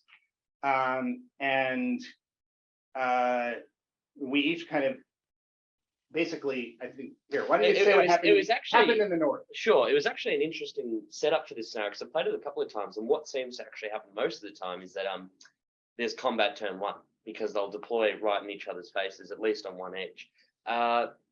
What we did was actually everyone had their own space. Everyone didn't want combat turn 1. We were pretty close on my end up on the northern board edge. We were not within charge range, but what there was 2 pieces of terrain that basically formed a wedge, like a V shape that led into the courtyard, and there was a narrow little gap. And I looked at that and I saw that Matthew's army with the drum was up on the southern side. So I knew that he would drum into the center space because there wasn't any terrain blocking his way. So I decided that my entire job would be to block off the open point between these 2 terrain pieces that I could anchor in between. He won priority, I believe, turn 1, and just moved forward. Yes. And then didn't quite seize the terrain piece. And then instead of engaging, I took this terrain piece. And the full phalanx, if I had to go on pike wall, wouldn't have taken up the whole space. So I did something that I like to do with pikes that I learned from my Isengard list. And it's basically where you space out. So Oh, there's by the way, in doubles, we're playing the Eastling Legendary Legion again. Yes, So it's very sorry. similar to what I ran the day before. The only difference being that instead of Rorgear, we had the Dragon Knight, and then we had a few more figures. and Ratabi, or did you have Ratabi? I haven't talked. Oh, okay, cool. All right, that's the difference then. So we should probably actually say that you're controlling the Dragon Emperor I've got the Emperor and and the drum, and then I've got the Ratabi and Dragon Knight with some guys. So Dragon Knight goes up behind just through a doorway, like one of the little Skillet's ruined doorways. And then I plug the gap using the method that I use when I have to cover a lot of space with a pike wall, which is basically you do them diagonally, and then you leave just enough space so that they can't charge a model into the spear sport, but you can that way cover a lot more space, and then where the line gets hit, you can then filter through your pike supports to where you get engaged. So I use that method to fill up the space and put Ratabi in the front. And then for the rest of the game, my entire job was to just simply sit there and take hits from Shagrat, Kadoosh, and the Ring Wraith, Kadoosh. And yeah, it went pretty well. But I'll hand over to you for the first few turns of your side of the board edge, if you'd like. So what happened with me is my opponent did not start anywhere near me. So I had the luxury of just banging the drum and just kind of like running into the center of the board with basically all of my force. At which point, Lurtz and his Shagrat, or not Shagrat, what's that guy? Shaku. Sharku was trying to swing around and do cavalry things and come in through a hole, so I let him do that. Lurtz and his little phalanx started to come through the gap on I guess it would be the eastern side of the board, and starts to come through and sees basically phalangites to the right of him, a Dragon Emperor dead in center in front of him, and then phalangites to the left of him. And I see him pause, and I see him go, should I go into this or should I not? And what I knew and he didn't was that I had picked Lurtz as the person to kill because I figured Lurtz was going to be leading the charge wherever he was. So he's sitting there contemplating. I'm just standing there. I'm just kind of staring off into the distance. I go, bark, bark, bark, bark, bark, bark, bark, bark, bark, bark. And he realizes I'm doing this. He looks over at me and he just bursts out laughing. He goes, "All right, I'm coming," and pushes his fingers into the center of the board. And where, of course, the trap. We should probably explain this particular taunt to those who may not be aware. Who are people who are unaware of chickens? Who doesn't know what the chicken taunt I is? don't know if calling someone a chicken is necessarily done in every. Oh, Is that's this done in pretty universal. Australia? That's pretty universal. Is this done in Poland, Nick? Not really, no. Yeah. Well, you don't do it in day-to-day conversation, but it's a known, like, So for those of you who don't know out there, who live in some strange part of the world that doesn't have chickens, doesn't have poultry. when you refer to someone as a chicken, that means that they are scared. And You also did the hand gesture as well. You did the come to me. And he came to me. To his credit, he came forward into Just the down death and trap. And I think every one of those Urukai died. I remember looking over there at one point, and I was like, "Yeah, there's like 10 of them left." And I looked back, and there was like, what was it? Shaku and the doorway surrounded one Warg Rider. And I was like, "How many did you lose?" And you said, "One model." I just hate that whole phalanx. Yeah, I mean, it is really tough when basically and this was true in this list, all of their heroes had a fight value no higher than our standard warriors when standing within 6 inches of the Dragon Emperor, which, because the Dragon Emperor was sitting in the middle of the board, everyone was. So I think they made a bit of an error early on with their deployment, because it seemed to me that their plan was to sandwich me.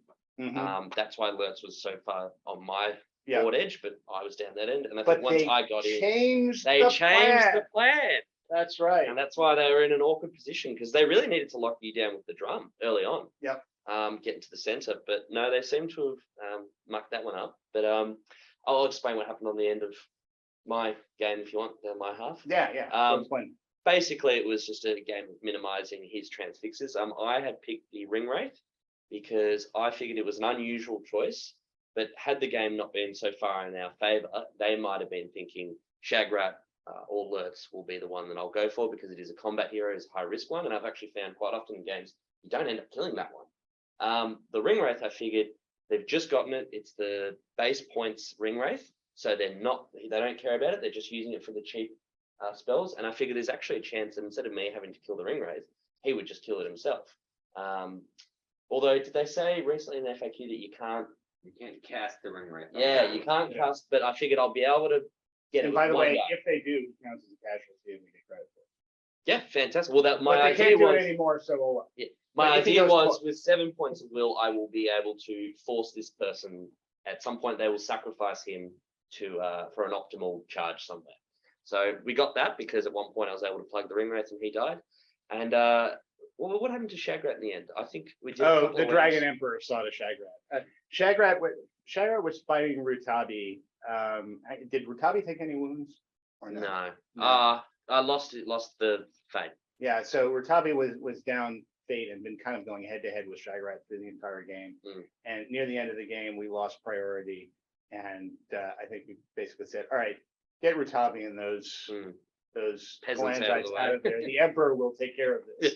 And the Emperor came in and took care of Shagrat. Did we So- table then?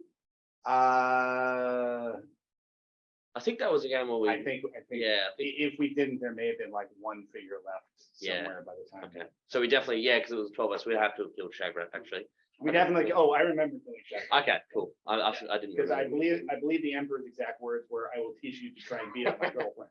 Yes. No, That was a good way to start though. That was Yeah. a good, fun tactical game to get going. Look, kudos to them. They seemed relatively new. I think they told us that it was like their second tournament. Yeah. So Yeah.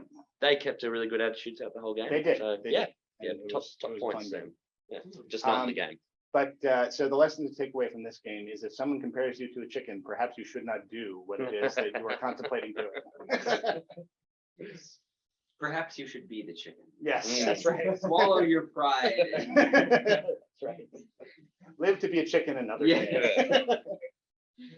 No, chickens don't seem to be very good at that. No. Anyways, so game 2, I paired up against Oscar. Lovely guy, had a very weird army. I saw it and I was super confused because he had a grand total of 18 models. Bears? Bears by any chance? No. Nope, No bears. no bears. He had a Gilgalad on It's horse. unusual. He had Galadriel, Lady of Light. He had Radagast the Brown just chilling on foot for some reason. Don't know why I didn't put a horse on him. Well, I guess the reason he didn't put a horse on him is because he had a grand total of 14 elves, meaning he had 18 models in total, and he was impossible allies. Did this gentleman also play an Ardacon despite, given the fact that he was playing also already having qualified? Yes.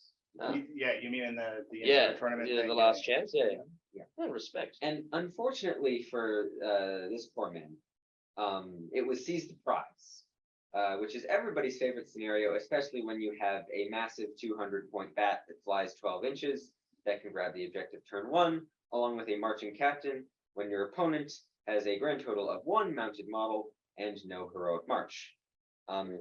So as you do, I marched turn 1. He obviously didn't. My traditional tactic Yeah. at this point is to get Boulevard into the middle of the board and proceed not to dig up the prize for 5 consecutive turns. Is that what you did? No, my tactic was more pick up the prize on turn 1. Oh, why don't I ever think of that? And then have the Witch King black dart through a fortify spirit onto Gilgalad's horse and knock him on the ground. Woo! Oh, well done. And I just marched everybody else up. What else did he do? He fortified with Galadriel that turn. Radagast didn't really have anything to do because he had priority. So that didn't matter. And then next turn, no, I think it was a 4-turn game. Because next turn, I won priority. I did a bit of repositioning. I shifted over, left a nice little gap for my captain. Next turn, in case I wanted to march, then Gullivar just went hard right, to get out of Radagast range, because Radagast transfix is really the only way that you can possibly slow down Gullivar. Galadriel threw not a fortified spirit, threw a banishment at my Witch King. Got a 4, and I'm like, okay, I'll throw 1 will at it. I've got 3 fate and 3 might. I'll be okay. And naturally, she rolls a 4. I throw 1 will at it. I roll 2 1s, 1 and then 1 on the reroll. I'm okay. I've got my fate. First one, 1. Second one, 2. And I sat there for a long time thinking about it, and I decided to spend the 2 might points, which left the Witch King in a relatively vulnerable position because he only had 1 might and he had only 1 fate left, so he could very easily just get popped by Galadriel. But that's all right. Next turn, he won priority. He backed his guys up a bit. So I was going hard right. He had like 5 or so normal guys to the right as well, which he moved back. I called a march with the captain. He had some archers chilling in the woods with no board. And then he's like, okay, what I need to do is I need to transfix your marching captain so Gullivar can't charge into an elf. So he goes in on the transfix on Radagast, throws a decent number of dice, rolls the 4 highest, and I resist it with my 1 will.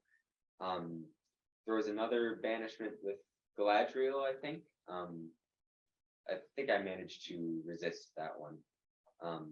And then I just pushed all my models 9 inches, got Gullivar on a ward within 3 inches of one of the guys in the far back, compelled him forward with the Witch King. I think I threw like 4 dice at it.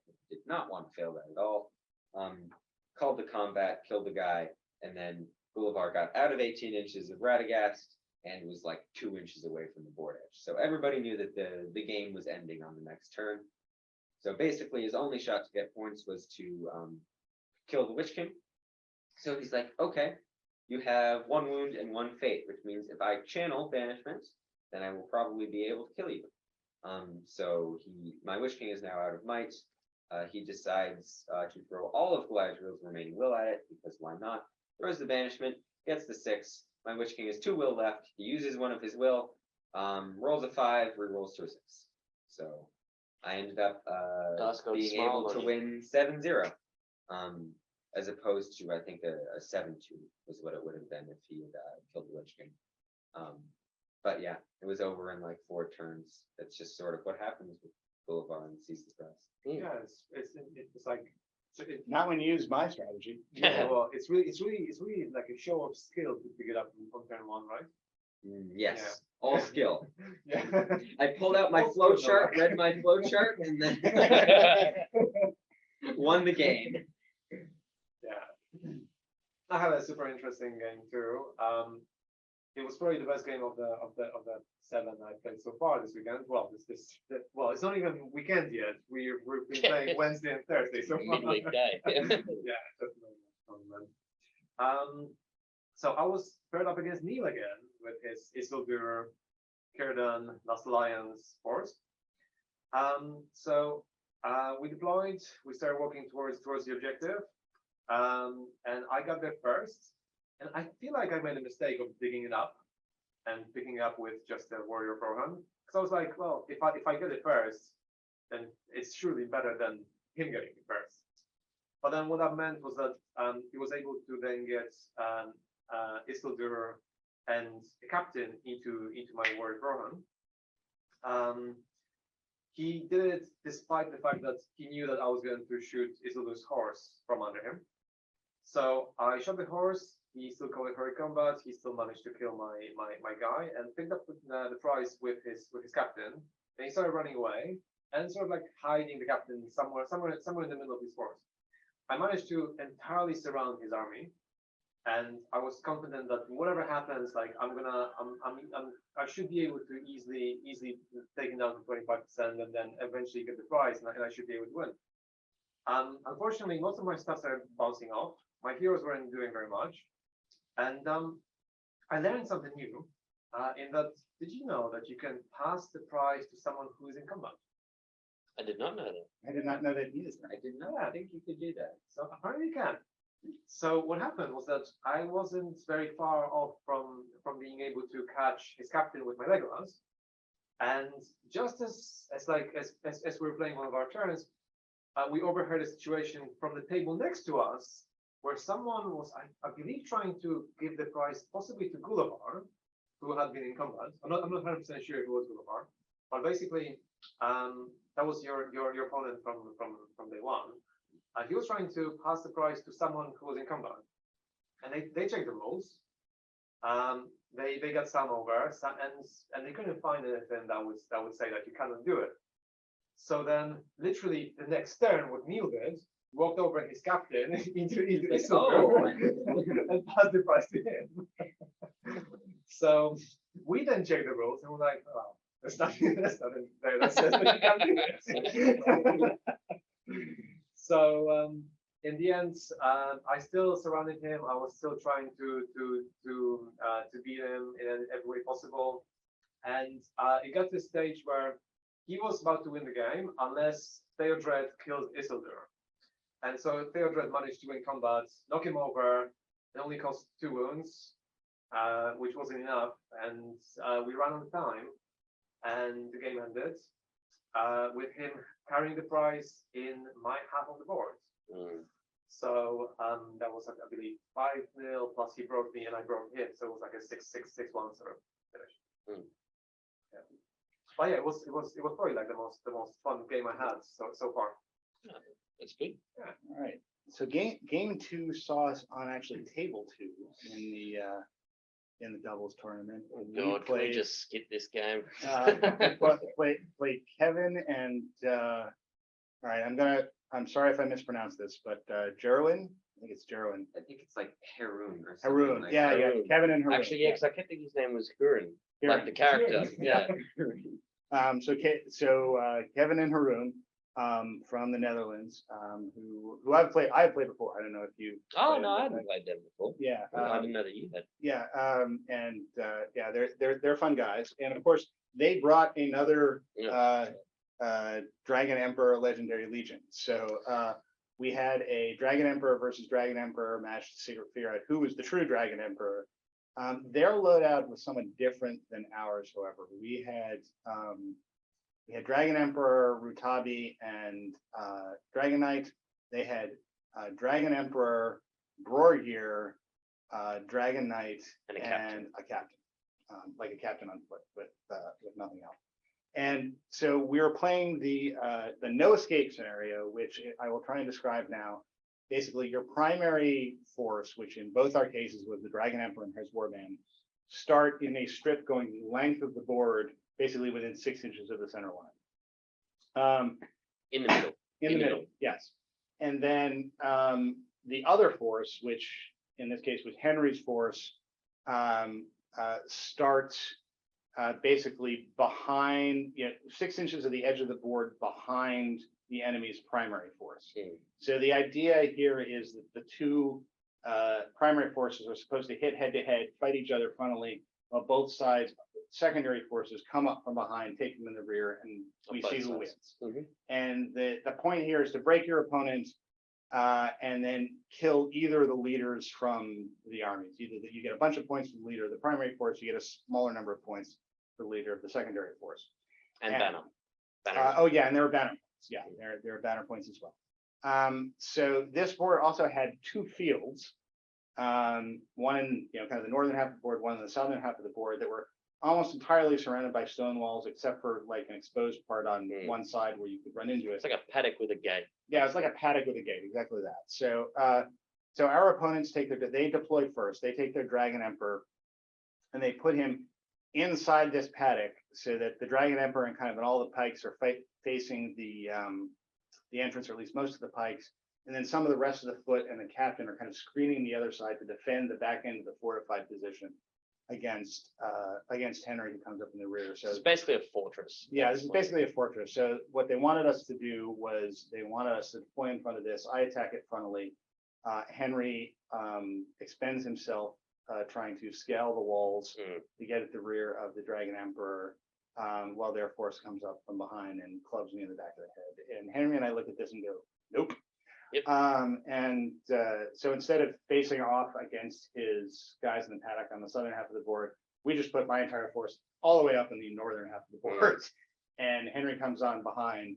And what ended up happening, it was actually really fun. We ended up Some having great maneuvering. yeah, there was this turned into this was phalangite warfare at its best, where both players just kind of brought their forces together, assembled their phalanxes, squared off against each other with trying to put terrain on the flanks and cavalry on the flanks, and kind of positioned back and forth, going back and forth, trying to get a position. We finally figured we had it. We came up, or at least we had a shot at it, and we came up and were able to slip kind of all the way over to the left-hand side of their phalanx, kind of accepting risk on the right with the emperor. But it wasn't too bad, because what the risk we were running was, if we got priority and even if we won the move, we had the initiative and we were looking good, because we had basically an entire block of their phalanx out in an open field, and we had they've got Broadgear down on the flank of this. Was down on the flank that we were starting to lead around. Very He was the exposed. secondary leader. So our plan was to get into Broadgear, kill him, get our 2 points, and turn this into a 2-0 victory. Basically, because Ratabi can then be far more defensive and we can get that advantage in VPs. We also had a little bit of cat and mouse a bit earlier with the Dragon Knight that I kept harrying their flanks for. So as we were trying to square off, I was using the Dragon Knight on the flank to try and draw the Dragon Emperor away from the main battle line, which would then give Matthew enough time to gang up on his troops basically, and Broadgear, can't say his name properly. But that basically went to a move off where we won it, pulled away, and then they were able to drum efficiently enough to get back into the position. But it actually got us our window to get down on their flank to give us the opportunity to do the move. And we were taking casualties doing it too, because they had the Broadgear from hell in this game. Who was firing off 2 dice on sixes. Yeah, he was firing off 2 dice tremors into our phalanx. Basically, every turn was rolling a 6. And then was rolling up a 5. I think he got off 4 tremors and still had a will left at the end of the game. I think ended up killing. I think he killed like 10 figures. 10 was how many I would have said. Yeah. It was more than half of our casualties. But in doing this, he left himself exposed on the right flank. And this is where we get to this was where Henry's cunning plan came into it. Yeah. So tell them about your cunning. So the Dragon Knight that I had running around harrying their flanks, which if you're visualizing the board now, it's going to be difficult, but imagine we're down in the extremity of the south of the board and it's an open field. And there's 2 phalanxes matching against each other, and then there's terrain above it. And this is where the Dragon Knight is up in that terrain. He's within range of the drum, and he moves a full 15 inches down to the other end of the flank, which I don't think they were expecting in the slightest. So we're now in a position where we're in position. The Dragon Emperor sort of can only charge our Dragon Emperor, but then half of their army is basically redundant. 100% of our army will be combat if we want it. It's a heroic move from the Dragon Knight, or maybe Ratabi, doesn't matter, versus one from Broadgear. It's a roll-off. They win it, which unfortunately seems to be the way that it tends to go for the rest of the game. Despite this, they plug a lot of us, but they overreach and they leave Broadgear out after casting a tremor, which knocks down our front line, and they charge a cataphract into 2 of our cataphracts. The Dragon Knight is still free, and they tried to take it back, but unfortunately it was too far out of sequence. So they did recognize that this was coming. But we put Dragon Knight and a cataphract drummer into a one single infantry pikeman. Wasn't even a black dragon. So you got a Dragon Knight on the charge with a cataphract drummer. Call to heroic combat. Broadgear's out in the open. It's all go. Dragon Knight wins the combat with ease. With ease. Drummer's fainting, so she'll get the reroll to 1s. And on, what was it, 12 dice? No. It was more than that. With the rerolls. Oh, no, wait a minute. Yeah, it would have been 8. It was 12 dice. Yeah, it was 12 dice. 12 dice on the charge. Did not roll anything higher. Did not roll any 5s or 6s at all on 12 dice on the charge. To which Henry then shouts to the heavens, "My kingdom for a lance!" Exactly right, lances. That's exactly what you Yeah, need to so lose. that was our shot to win the game. In the meantime, they had gotten their Which, by the way, Blood and Glory would have gotten us a point of might back. So Yeah. momentum would have come from that. too. well, I mean, and more to the point that that was really, I mean, we were probably not going to break each other, at least at that point. That was the way. no. That was the way we were going to get our points. And then we just would have played a defensive game. For the Yeah, rest. exactly. Yeah. In the meantime, they actually did an interesting ploy. They got the Dragon Emperor and their Dragon Knight in on my Dragon Emperor, and I think we both rolled sixes, and then I think they won the roll off, and they started striking at the bears, and this really puzzled me. Yeah, because he took 5 wounds and He took 5 wounds. He had 6 wounds, so he was still there, and so they stalled him out. But they had a decent chance to take on the Emperor. And then I remembered there were points for banner, and that's what they were going for, was to deny us the banner points. Because if they had done 1 more wound, he would have been off his rocker, and he would have lost the banner points. So can you explain to me, because I don't actually know how this works, what's the difference between the Palanquin and the Dragon Emperor himself in terms of striking? So it is a mount that is not a mount. And it is a mount that gives you a bunch of special rules, one of which is a 12-inch banner. Okay. So when that Palanquin gets killed, and it has 6 wounds, 1 for each guy, And what's his defense? 6. its defense is 6. Okay. If they get rid of that, they kill the banner. And he just falls on the ground. Well, yeah, I mean, he stands there and So then can what's fight the normal. what's the stats of the Dragon Emperor himself? I mean, he's your standard, fight 6, Defense 3 might, 6. 3 attacks, 3 wounds, all that stuff. Okay, so he didn't actually He's take defense any 7. hits. Yeah, Okay. he didn't take any hits. They Wow. were Okay. I mean, I thought they were going to try and kill him and get the leader points, but they weren't. They're trying to get the banner points. If you kill the Dragon Emperor himself, does the whole thing disappear? Yes. Okay. So they could have done both by killing the Dragon Emperor, but they figured they had a better shot trying to do 6 wounds at 6 Mm. than 3 wounds and 3 fate at a defense 7. Okay. Fair enough. And it Thanks for almost worked. explaining that, because I feel like some people might have also been Yeah, unsure I mean, about that. it almost I don't worked. know. I mean, I was puzzled why they were doing it until like he got to the end, and then I was like, oh right, there's banner points. That's what they're going for. And we're not going to be able to get through theirs. Yeah, and we're not gonna be able to get through theirs. But yeah, so in the end, it looked into the very last combat that we resolved. It looked like this was going to be a 0-0 draw. Well, 1-1 with the banners. We Well, one realised with afterwards. the banners that we realized, but effectively a 0-0, Yeah. effectively a draw. Yeah, a draw. And and then the last fight we have to resolve is Rutabi, who's burnt, I think. So can I Well, give a bit of first context to this? Because I fought. Oh, Rutabi. by all means. Rutabi did not kill a model the whole game and was fighting against 1, 2, 3 Eastlings usually. In this particular combat, was fighting against 2 Eastlings. Earlier in the fight, had used all of her might for heroic moves. At one point, was fighting 2 Eastlings by herself, botched the roll, took 2 wounds, botched 2 fate saves. So it was on, what is it? Then got it on the 1 and then copped a wound. So I'm on 2 wounds, no fate. I think my maths is correct on that one. Yeah, somehow you came down to 2 wounds, no fate. Yes, I burnt 2 Losing unsuccessful a fate. fight to ordinary Schmedlats. Yeah. Yeah. So I thought that's pretty bad, but that's all my bad luck used up. So it's last turn. We know it's last turn because the clock's running out. And I put Rutabi back in because we're in a threat of being broken, but not too bad. And at this point, we're playing for the draw. So I thought Rutabi into 2 guys with a banner reroll. It's pretty good odds. I got 5s. They got a banner reroll. They were on 4s. Rerolled to a 6. I had 2 dice. Didn't get the 6. Backed up. Their 2 dice to wound. 2 flat 6s. Yep. And Rutabi goes down, they get their 2 points. They get their 2 points. We get nothing. The Yeah. double-headed version. Yeah.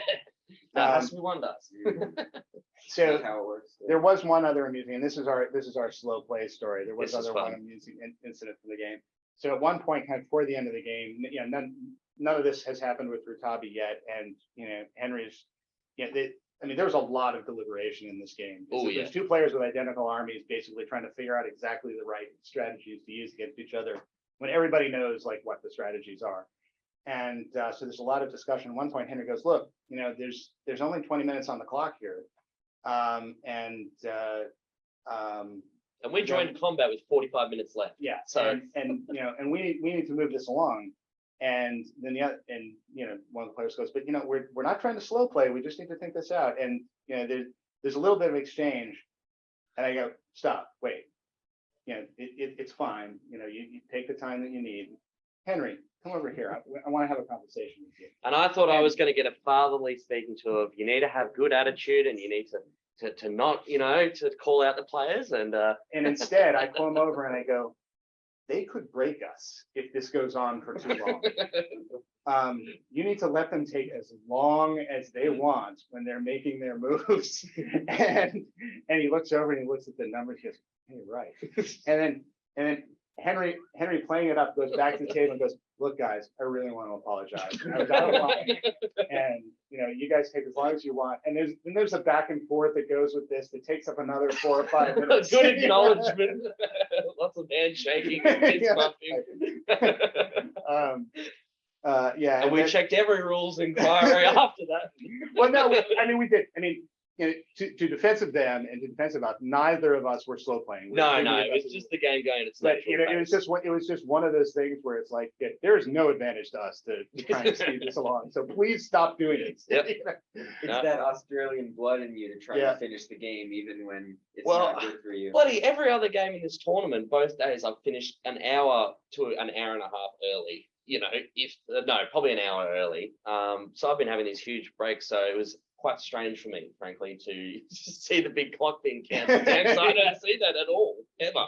Well, that's what happens when you have two armies that essentially like with drummers marching rings around each other, trying to find an opening to get into. Mind you, though, I did enjoy that game. Yeah, that was a lot of fun. Yeah, it was a lot of fun. Those are good guys to play against. They're very smart guys. I've played them at least once, possibly twice, and they're good opponents. So Nice guys. so they advanced on. I don't think I think we held them to a low enough points table that they actually dropped down after that. Yeah, because I think we'll have to see we how were they go. we were in like 6th and 5th Yeah. or something like that, and then we went down to 16th, I think. Well, no, I think we were 3rd or 4th because we were on second table. Oh wow, we were that high. Yeah. And they were, whatever the other one was. But you looked at me after our game, and what did you say? You said, "We're looking at the periscope now." Yeah, that's right. So we perhaps raised we're periscope. unhappy. Yeah, because that puts us into the middle seating. So we're not too unhappy. All right, so round 3. Submarine begins. Speaking of submarining, and this was true for basically. So basically, it started. I won against Mick by 2 points. So I had a win, but I was at the bottom of the winners. So, and because there were 9 tables and 18 people, I was playing against a guy who lost that second round. And now I was playing with 2 wins against a guy with 1 win, 1 loss this round. So that's basically the best submarining you can get. Oh, that's not a submarine. It's only a submarine when you copped a massive loss or a loss of least. Well, you see, that's a submarine as a coping mechanism. I'm not sure that's so much of a submarine as a sinking. Yeah. This was a tactical. This is a tactical thing. So I was on table. So the fact that I didn't try to get into like a more enforced combat where you might The win low by point more. win helped me. Yeah, the low point win actually helped me, and it helped me because my overall DP dip wasn't so bad. So I was playing against Sean Lang, who was playing fiefdoms. He had a fairly bog standard fiefdoms list, all the big boy heroes. He had Amrahil, he had Forlong, he had Angbor, he had Dwin here, and then all of the guys that come with them. So some Black Root Vale archers, some pikemen with some knights in front, a couple of mounted knights, and then some of the axe guys, and then some of the two-handed sword choppy guys. And this was capture and control. So basically what ended up happening is he decided to deploy his archers in some woods over on the left, sort of preparing to shoot. And then he deployed kind of about, I'd say, 4 to 5 inches back from the center of the board. And I'm like, screw it, I have 2 orc bows, I'm just going full center. I've got I have 38 models, he has 32, so I've got the model advantage. Obviously I could take my back objective, and then he didn't really deploy at all on my right, so I could just take that one fairly easily. So I was pretty much ahead on the objectives early game. He had one that was like fully covered by his just line of archers, and then the one in his back, and then I had 3 other ones. Turn 1 did not go very well for him. I won priority, and he had made a weird decision, I would say, where he left cavalry-sized gaps. So to what scenario are you playing? capture and control. Sorry. So he had left cavalry-sized gaps, presumably to try and get his Forlong and Immerhill in, call heroic combats, and then just kill as many of my guys as humanly possible. The problem was he did not expect to do quite as badly as he did at dealing with my tricks. So one of my specters goes up, and they're like, "Okay, Forlong, I'm gonna make you take a courage test." Forlong's like, "It's fine. I'm courage 4 up to 5 down to 4 because of the war horn -1. I'll be fine." He proceeds to get double 2s, and he failed by 2 points. He had a couple of options here. He could have spent 2 might. He could have spent a will and a might, which would be Forlong's only will points, or he could have just let me do it. And he chose to let me move Forlong. So I pulled Forlong forward through that lovely cavalry-sized gap that he had made, like basically isolated on his own. And then I'm like, okay, well, I was gonna compel Forlong afterwards, but I guess I don't need to do that. So I throw a compel on Immerhill, because if I can pull him forward, I can surround him with Gullivar and the Witch King and then uber kill him. So I successfully cast that on a 6 with 2 dice, which was pretty lucky. And then he goes, all right, I need to get these kills off as much as I can turn 1. I've lost Forlong, but if Immerhill can do some damage, that's good. So he throws all 3 will points to try and resist, banking on that 6. He rolled a 4. So 2 might points later, Immerhill is now on 1 might left and 0 will left on the first turn of the game. I then sort of hard engage with all of my models. Dwin here is sitting in the woods in the corner of the board, crying because none of his archers have any shots because I just engaged everybody immediately. So he basically is like, okay, I guess I'm gonna take my archers out of the woods. So he had to move half to try and get out of the woods. Do they not have woodland creature? No, Because they're in like the mountain rocky dwellers. mountains. Yeah. Yeah. With all the rocky terrain we have here at Wow. Ardacon, which is 9. So going on Forlong with Gullivar and a guy, I basically used those holes that he had left open for his cavalry to go through, and I basically just shoved a bunch of my orcs in there, which basically meant I got tons of one-on-ones, which isn't incredible because he did have that massive Immerhill banner, which gives him rerolls on those fights, but it did mean that he had less dice to stack up against me with higher fight value. Yeah, you'd always rather the 1v1s. Yeah, with lower fight value. And Forlong obviously uber died. There was no saving him. I called a combat with the captain, and he of course correctly also called a combat with Forlong to try and prevent my heroic combat from going off, which did in fact succeed. So I just ended up killing Forlong. I couldn't do anything else fancy. And my orcs rolled like you wouldn't believe and just kind of started cutting through my guys. The Witch King got a couple of kills as well. Next turn, we have a move off, which I end up winning. Immerhill has to spend that might point to call a heroic move because his other heroes are super out of position. So Immerhill is now out of might. I win the move off, compel him, charge him with Gullivar.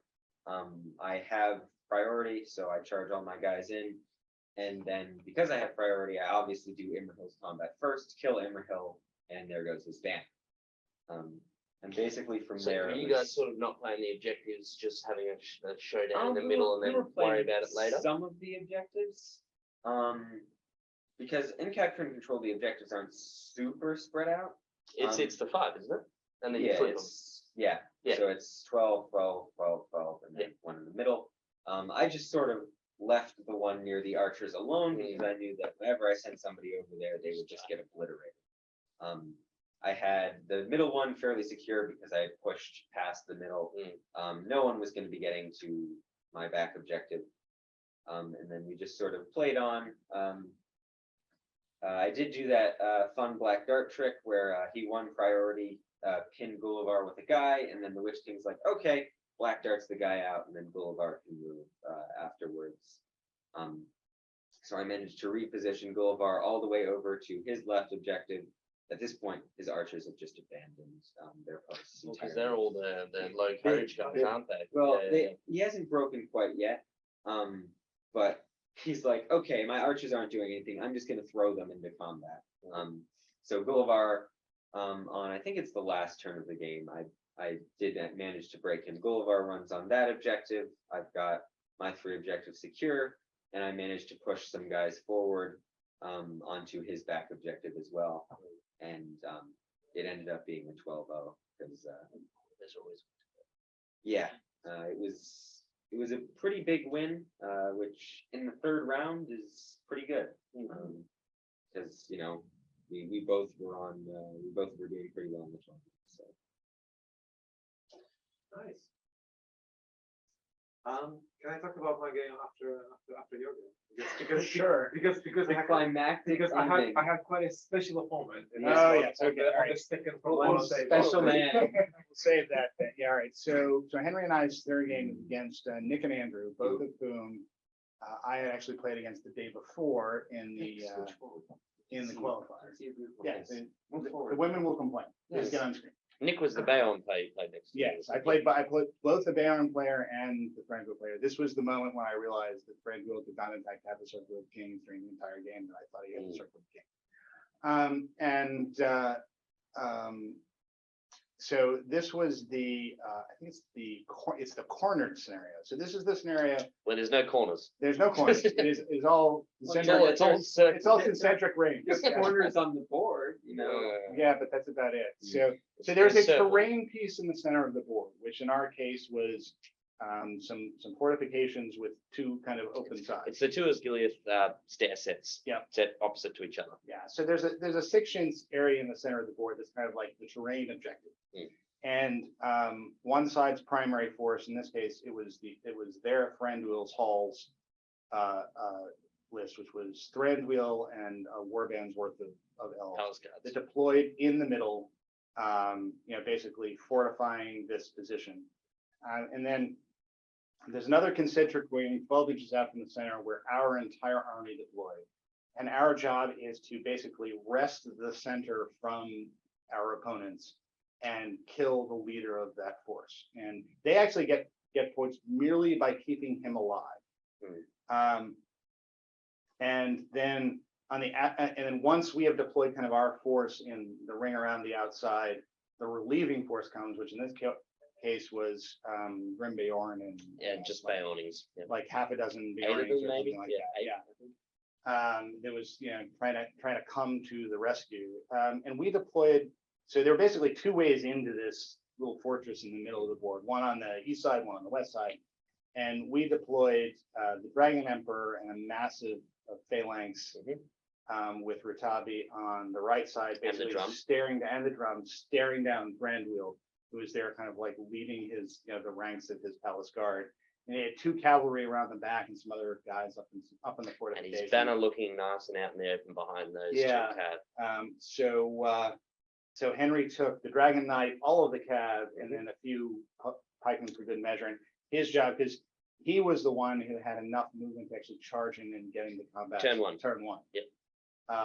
And then we expected the bears to come along behind the Emperor and go after the Emperor and kind of tie up the back of the phalanx and force them to turn and fight. But he instead brought on the bears behind the cavalry. Which was a real mistake because because the bears don't move as fast as the cavalry does. no, so we had a good couple of turns of combat. Yeah, and the bear was not in a position to come on and like take the cavalry in the rear before we moved. So we had a chance basically to come in. And also I was able to pin Bayonne 10 inches out of 12 inches out of the terrain objective with just a horseman a cataphracts every turn. So I mean this was tactically, this was a pretty simple game. I Yeah, mean, I had to say, the drum beat, the phalanx leveled pikes, and a wall of phalangites slammed into one side of this with Rutabi right in Brandwheel's face. would have been what, 10 lines of infantry? Because I only had about 4 guys. It was a little. It was about 8. It was about maybe 7 or 8 lines of infantry, and the Emperor just stood back. He was like, I have people for this. And in went the phalanx. So one, and then coming in the back was the wall of cavalry to hit the cavalry and go after the banner. So all of these guys kind of the first thing we did was we marched right up in Brandwheel's face. Instead of kind of coming forward to fight this phalanx, they moved back a bit, and they basically came together where there was no space between their front and back lines. It was a proper hammer and anvil. Yeah, it was really a sandwich, and just everything died. Yeah, they probably lasted 3 turns in there till it was just Thranduil. Would you say? Yeah, it's just 3 Thranduil. solid turns. of combat? Brandwheel took some killing, Yeah. but finally went because basically Rutabi would call a strike, Brandwheel would call a defense. Mm. And They did play that well. They did. I was expecting Rutabi to get all those free mark points, but they were defending. Well, I mean, and I was rolling a whole bunch of dice because I would go in and I roll 6 dice, and then if I didn't win, I would roll another 6 dice. But I was rolling. My inability to roll 6s was matched only by your inability to roll 5s in the previous game. But eventually, Mine's more impressive. yeah, I think after maybe like 4 or 5 turns of this, Brandwheel finally went popped. down. Yeah, and basically Dragon Knight was just charging 2 Baeornings a turn and just dropping them. Cataphracts were charging in. So don't be afraid of Baeornings. I've actually been underwhelmed by them in both games. I was actually, when I was talking to my opponent in the first one, I thought every single one of them turned into a miniature bear. I thought they all did. I thought they were like a half troll. Yeah, these little Winnie the Pooh figures. Yeah. Yeah. So I was terrified, but no, you don't need to be afraid. It's But the okay. bears are terrifying, but the way you deal with the bears is to just not deal with the bears. yeah, put one guy into them. They're not going to do a heroic combat, and the thing is, they've got 3 dice. Yeah, Like the when they're not on real the charge. problem with the list is the inability to access might. Yeah. Every time a bear heroic combats, you cheer because that's one less might that they have to do other things.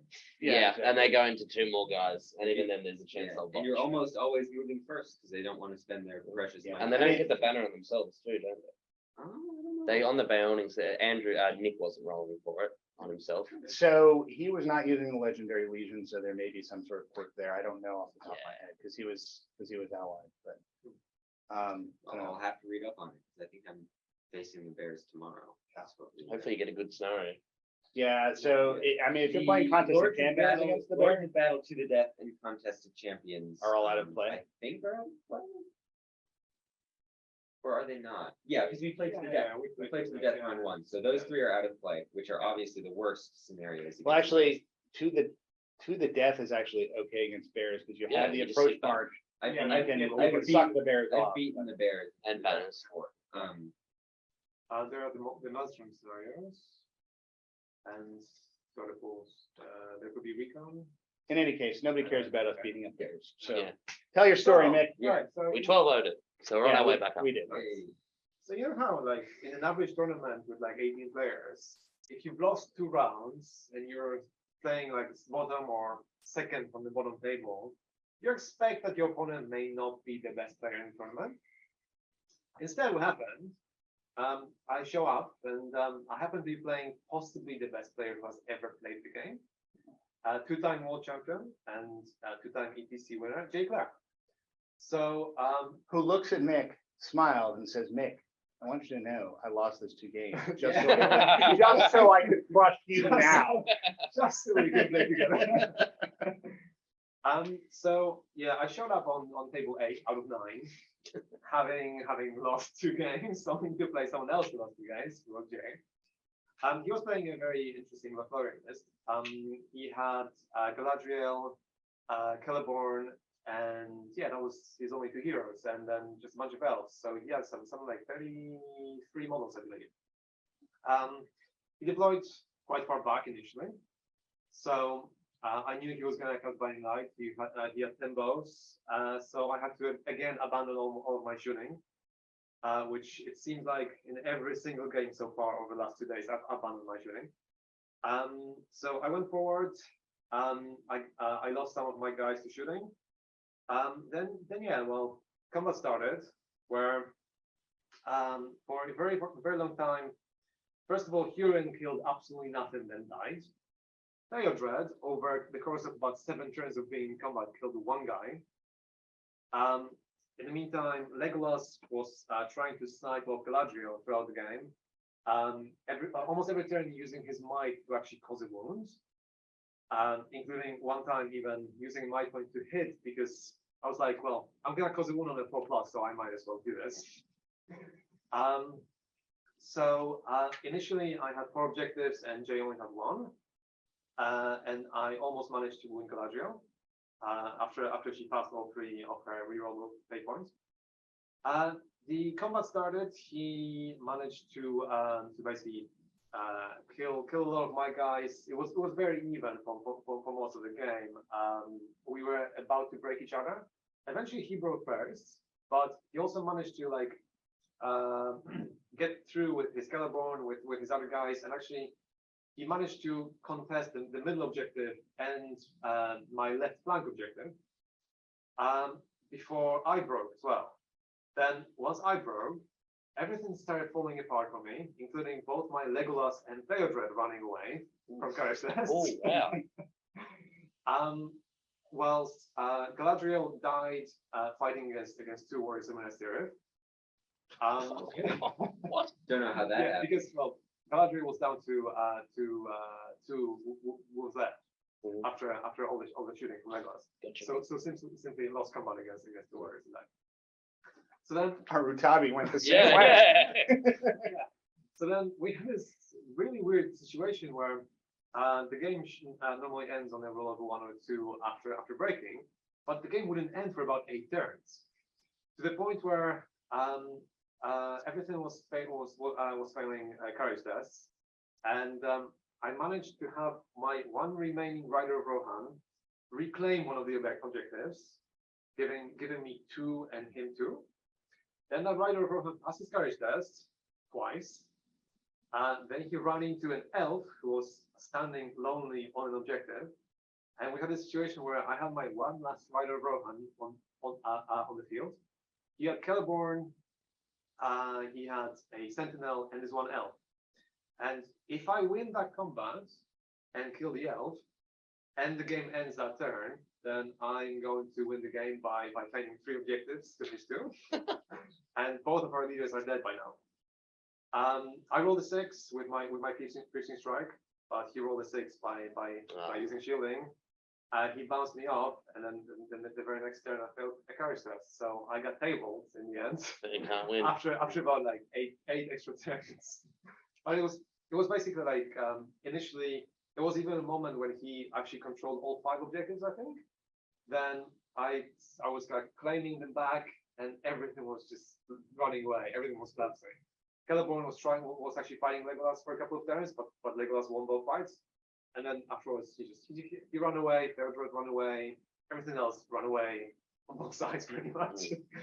Up until like 1 versus 4. Had I killed the guy and the game ended, I could have won it, but instead I lost 7-5. But yeah, it was a really cool game, and yeah, Jay played it really well. He's relatively all right. It's decent. So it's getting late, and Yeah. we all need to get up in the morning Yes. and fight this out again. But before we do, I just want to say, give a shout out to James Clark here at Ardacon, who's a big supporter of the podcast, and gave us this wonderful room, which is probably the coolest room in the Manchester We mean Piccadilly both building. temperature rise and Yes. Yeah, well, no, I was just saying temperature wise. I make no insinuations otherwise. So Yeah, I was wondering what was so special about this, right? yeah, exactly. So yeah, he gave us this room to use. It's almost like we're at a train station. Yeah, exactly. Welcome to Manchester.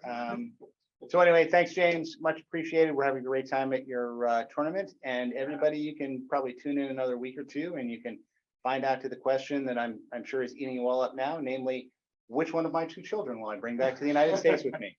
And also, who won? So, all right, Did we just talk about 23 games? I think we did.